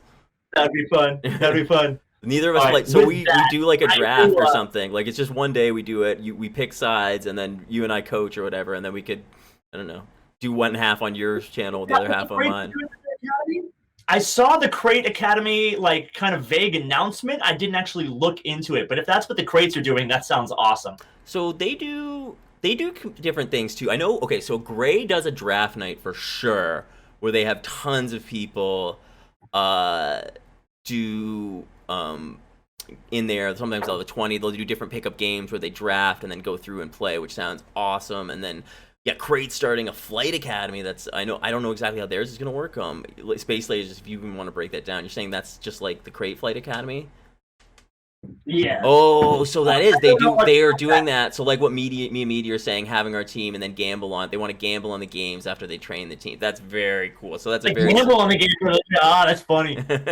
Well, because Crate is such a cool community. There's so many communities that I would just love to just interview on the podcast. I can't I'm getting there, guys. Like, there's so many people in the community that I want to talk to and do these things with, and I know I can almost do more than one a week. It's just, time and all that stuff, guys. You know how it is. But, I mean, there is just no end to people in the community that are contributing that I'd like to talk to. Everyone from Crate, who has an interesting story of starting as, like, a tabletop game, to, Gray Squadron, and who is, does so much different, has many different squads and competitive and are building people. I feel like has done training just from having these open channels for people to jump in, and LFG versus, Imperial, Navy. They've got the Milsim. There's just so many different aspects and communities to this game that are interesting that I would like to get into at some point. And I love how just really relatively positive and open people are. Like the top level players are so ready. to bring new players into the game and show them what's going on. The scores are up, guys. Sorry to share that information. So what's that, Gunk? the scores are up. Mhm. Timebomb, you can go look in the results. And, Okay, and nice. also put up a standing. It's there. Oh, it's there. Is it in the results? Mm-hmm. Oh, nice. Perfect. Thank you. Okay, so yeah, I got that up here for us so we can see the final results. Actually, that's not it. There we go. Now, with this, gentlemen, and all of our amazing viewers, thank you so much for watching. Meaty Yogurt does have to sign off. I have work to go to. From, behalf of Orange and myself and Gonk and all the viewers, we thank you so much, Meaty, for stepping in to cast with us today. You did so amazing, man. I really appreciate it. Like, seriously, thank you so much. It was a blast. It was a great time, and I would love to come and do this again with you guys. So yeah, we will definitely. Looking forward to the next Invitational, guys. Yeah, we will. Thank you so much. Figure that out for sure, man. Get you back. A great afternoon, evening, day, wherever you're watching this from. You have a great one. And you too, Meaty. Thank you again, buddy. Take care. So yeah, we're just looking at the final results here. Just kind of like we said, Galactic Agriculture went 3 wins, 0 losses, the 1 draw against Splinter to start it off. Splinter went 2 wins. Correct me if I'm wrong there, Gone. 2 wins, 0 losses, 2 draws. Aces went 2 wins, 1 loss, 1 draw. Savrip got 1 win, 1 loss, 2 draws. Imperial Guard, 1 win, 3 losses, 0 draws. That's a tough one. And then Cobra Tai had a rough one too, with 1 loss and 3 draws. Gray Squadron with 1 loss and 3 draws as well, which is basically actually going just under 500. What's 500 actually? 1 win would be 2 wins, 3. I can't do the math there. And then, like I said, Gray Squadron went 0 wins, 1 loss, 3 draws, and Hut Cartel 0 wins, 2 losses, and 2 draws. So tough one. Very high level squadrons out there. I know I was definitely thrown by how often targeting was targeted early. I do appreciate, I think, I remember who was it who made the comment, Lauren earlier, giving us some stats about that. Definitely something I'm going to look into more. I'm not sure if Gonk's around. If he has any thoughts about that targeting, I'm kind of curious. Yeah, if somebody can give me the information about the reduction in passive damage, it would make sense to go for targeting like right off the bat if you're worried about taking more damage. I don't know if 10% is enough to really justify. Yeah, I was because it's a going for it, 10% 'cause 10% deduction, that right? much. Yeah, it's not that much. Right. But I So guess if you're looking at a minute, like I guess it's like anything. Like it does give you more time, I guess, right? If like, it was halved, for example, that would be huge. Yeah, it and probably that would should be. a huge 25. advantage on defense. Mhm. Or even 25%. Yeah. Or a Or third. put it in But, line with beacons or something. Would it? You know what I'm saying? Like beacons are 30. That Mhm, seems like a fair number. Yeah, make it similar to be like a beacon level kind of loss. Interesting. Yeah, I don't know about that. I need to find that. I need to find that post on the squadrons. Reddit about that. RDT2 saw my my Discord notifications and I had like so many, like basically all of the thing, but it's like, oh my god, there's so many Discords I'm in, man. I can't believe I don't have more muted. It's this Discord life of squadrons is crazy. Yeah, like the Orange Squadron Discord is blowing up right now too. Oh Everybody my said God. GG about all the games. You gotta scroll back like 20 minutes, Yeah, 20 scrolls to actually get. We've always, I mean, there. Orange has been a pretty small server for the most part, so yeah, it's like, it's still pretty small though. Until the Invitational, this is when. Yeah, we've kind of doubled, but it's still under 200. It looks like maybe 250. So yeah, we keep it small. Oh yeah. We keep a Gotta pretty. check It's that our or deep track. Yeah, we're not like an open server like others ones, I guess, in the same way, but we keep it pretty. We don't chill. do any kind of open recruiting. There's no. Yeah, open it's not like that. invitation. It's kind of just bringing in people we play with in It's our time zone. invitational. It's invitational. And this is the right? Invitational, so it's a different set. Anyways, we really appreciate. I can barely speak anymore. I'm gonna find someone to raid now, I think, here. A boom boom.